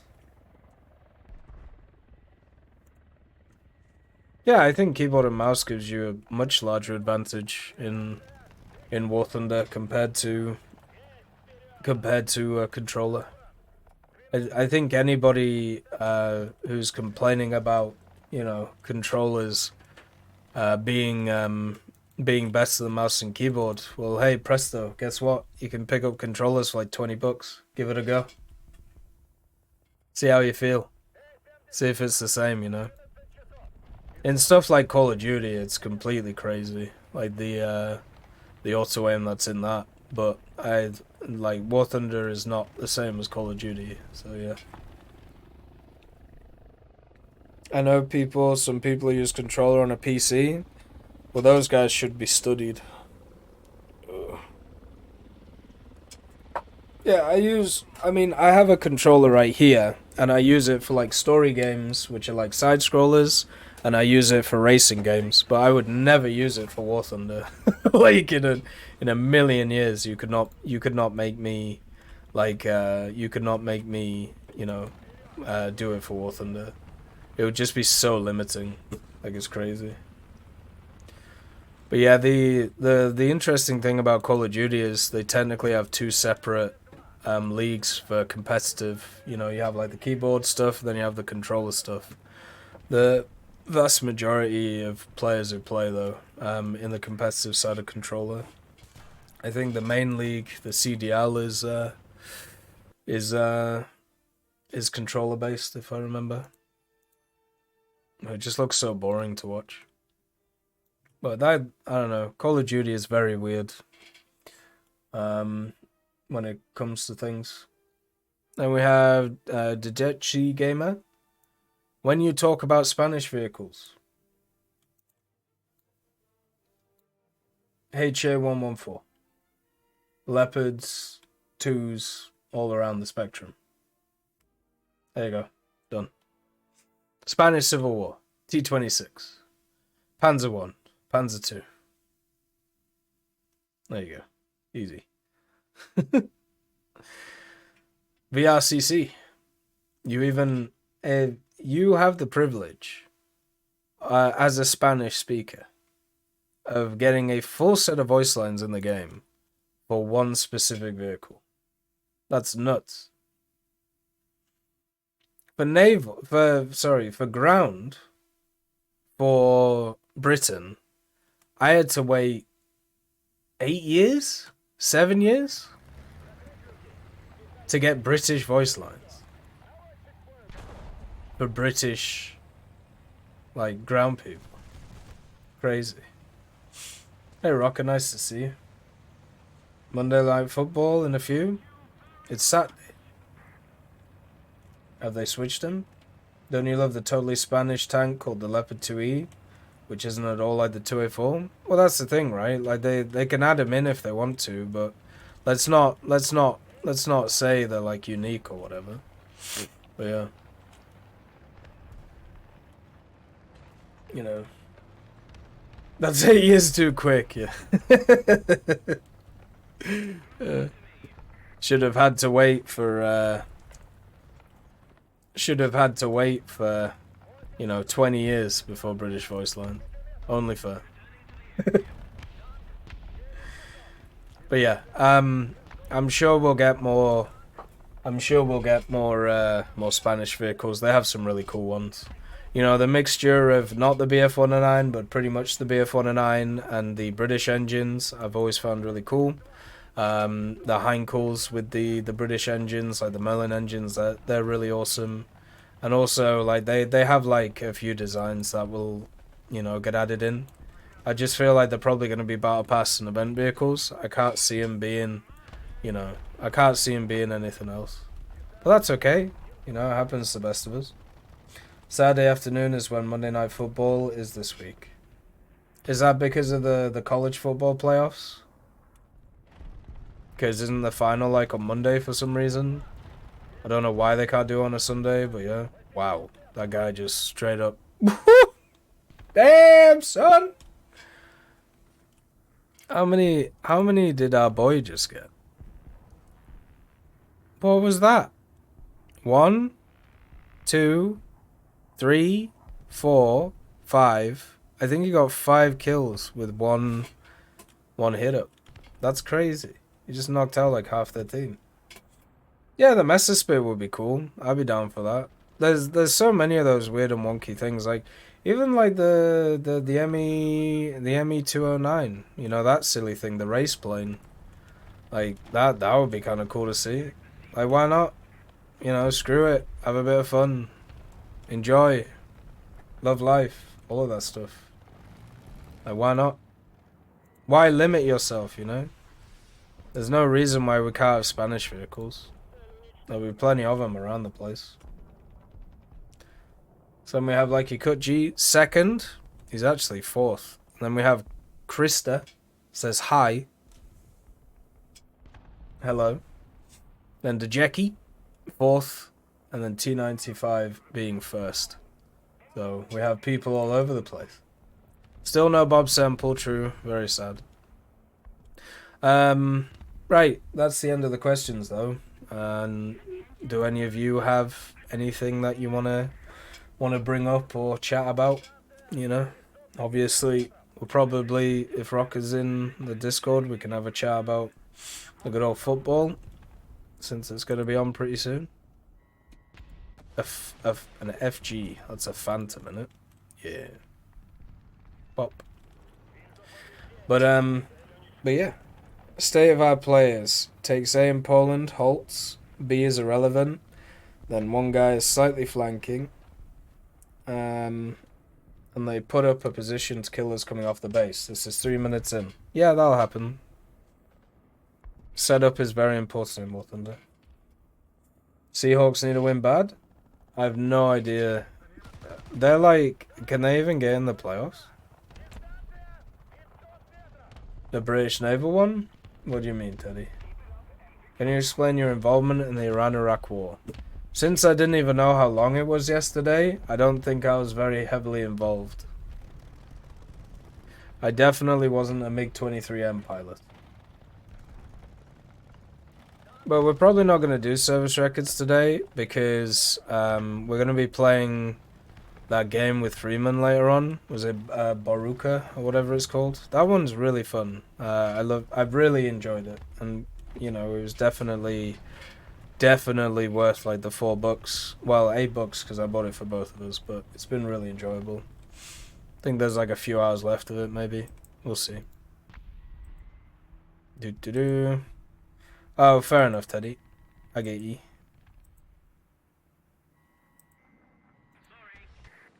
Alright. Oh.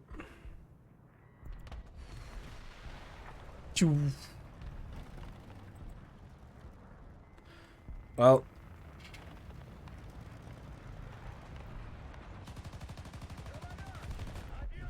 There we go. Will the MiG-31 ever be added? I have no idea what the MiG-31 is.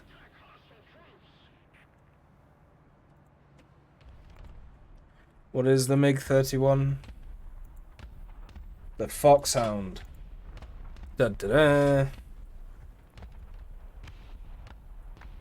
They made a metric ton of them, so I don't see why not. Oh no, it was a replacement of the earlier MiG-25. Uh-oh! Who knows? Can this one turn? Was this one able to actually turn? Or how does that work? Oh god. I'm noticing something with, about War Thunder streamers on Twitch. I found back-to-back two of them who forbid disclosing your age in chat. One of them would straight up ban you for revealing your age. It just seems strange to me, mainly because I seen this the first time ever being this aggressive for the age disclosure. What's your thoughts on this being a streamer yourself? There's a rule against age disclosure?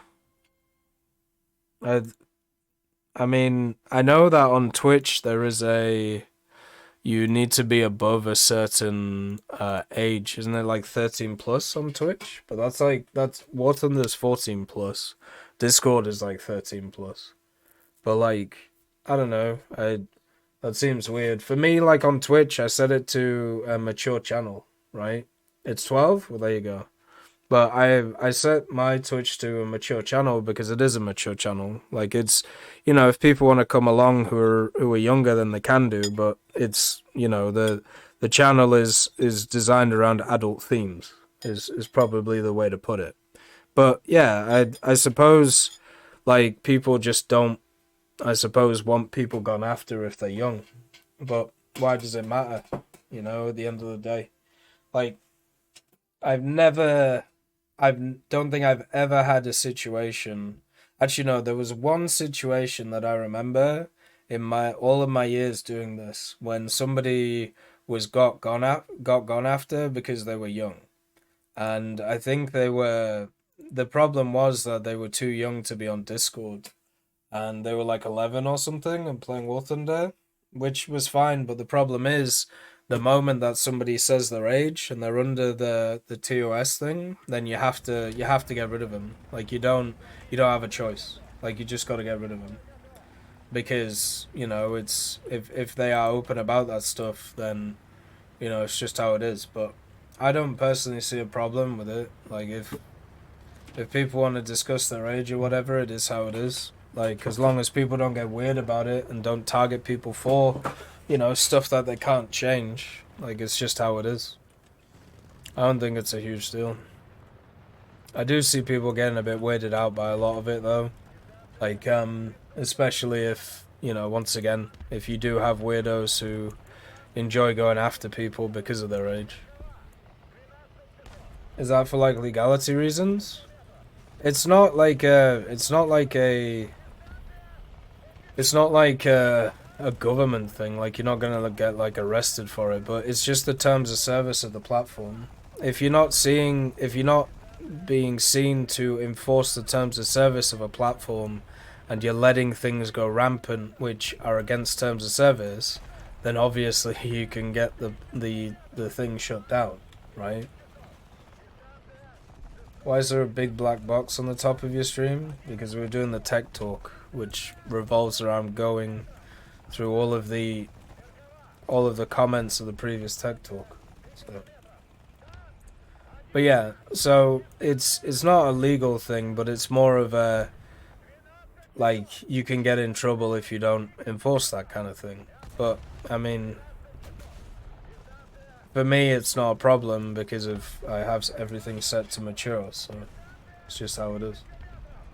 Like, Twitch has had an issue in the past of grooming, and obviously there are certain streamers who have taken advantage of this, and also YouTubers, mainly in the Minecraft space, but also in the Fortnite space recently, which is always fun. But yeah, that's something that's always going to happen in any online place where there is a lot of interconnectability between people, and it sucks.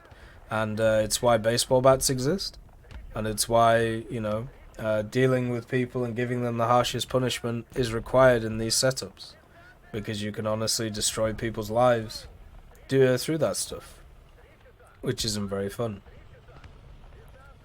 Alright, there we go. There's a lot of pretty good movies about stuff like that. There was one that we watched the other day. I'll have to remember what it was called for next time. So yeah. Let's see.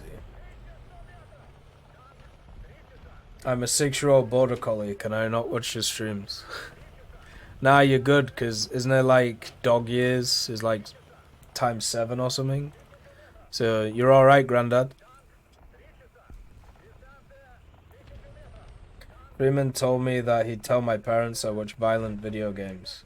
If I didn't send him pictures of my feet, should I report this? Sure, why not? See what happens. You can always report whatever you want, you know. Good old Froman. You were never really here? What, me?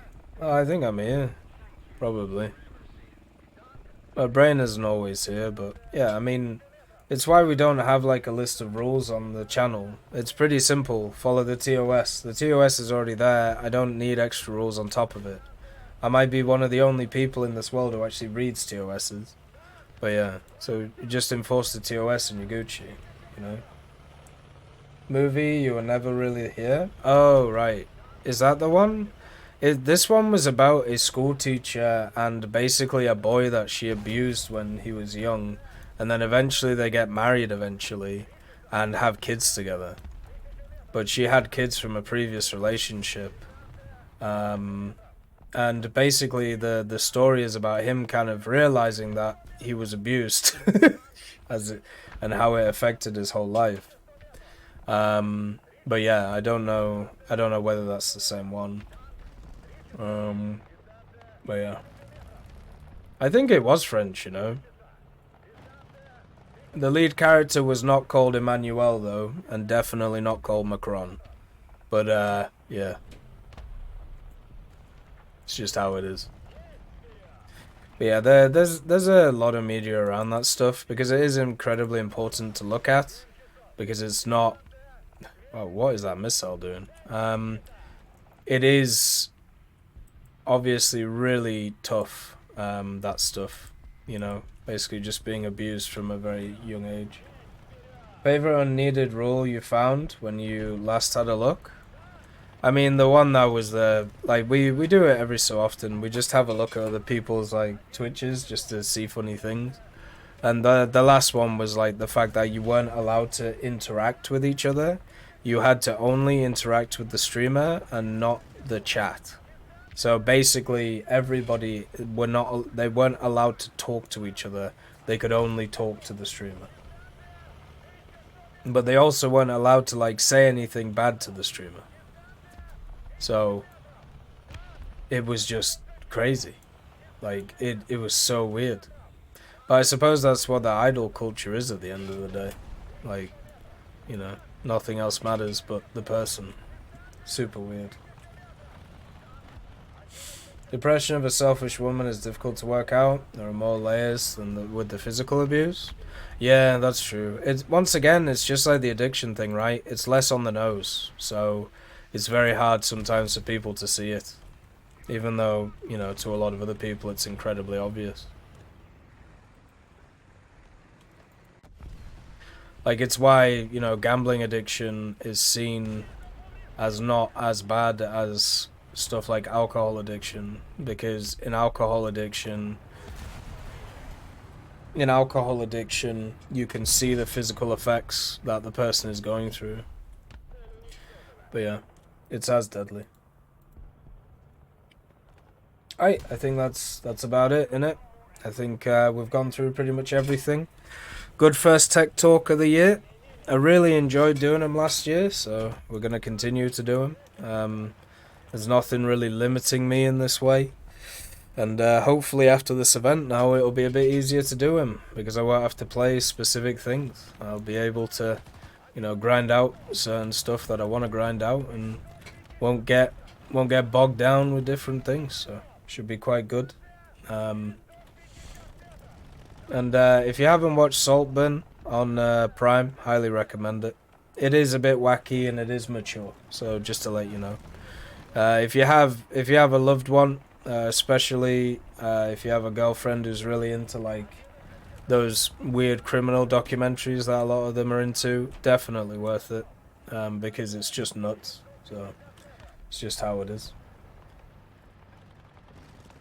Why am I doing AA things in arcade? Well, I need to spade this thing, and also it's just super easy to play, like, while I'm talking, so... Like, that's the thing, right? Like, I'm trying to do the event while also doing the tech talk, and I try and, you know, I try and focus on the event, but the tech talk takes a lot out of me, so this is a way that we can get the score without, you know, doing... It's why I usually play Naval or Air while doing the tech talk, but I haven't been able to this time because I already did them yesterday, so... Only one more star though after today, so that'll be good. Yeah, exactly. Freeman does the KV1B, so it's just relaxing and trying to do those things. Right, let's end the tech talk here. Thanks for, you know, coming along to it. We'll continue streaming afterwards, as always. Hopefully you're all doing Gucci. Hopefully everything's all right. Peace be with you as always, and bye bye.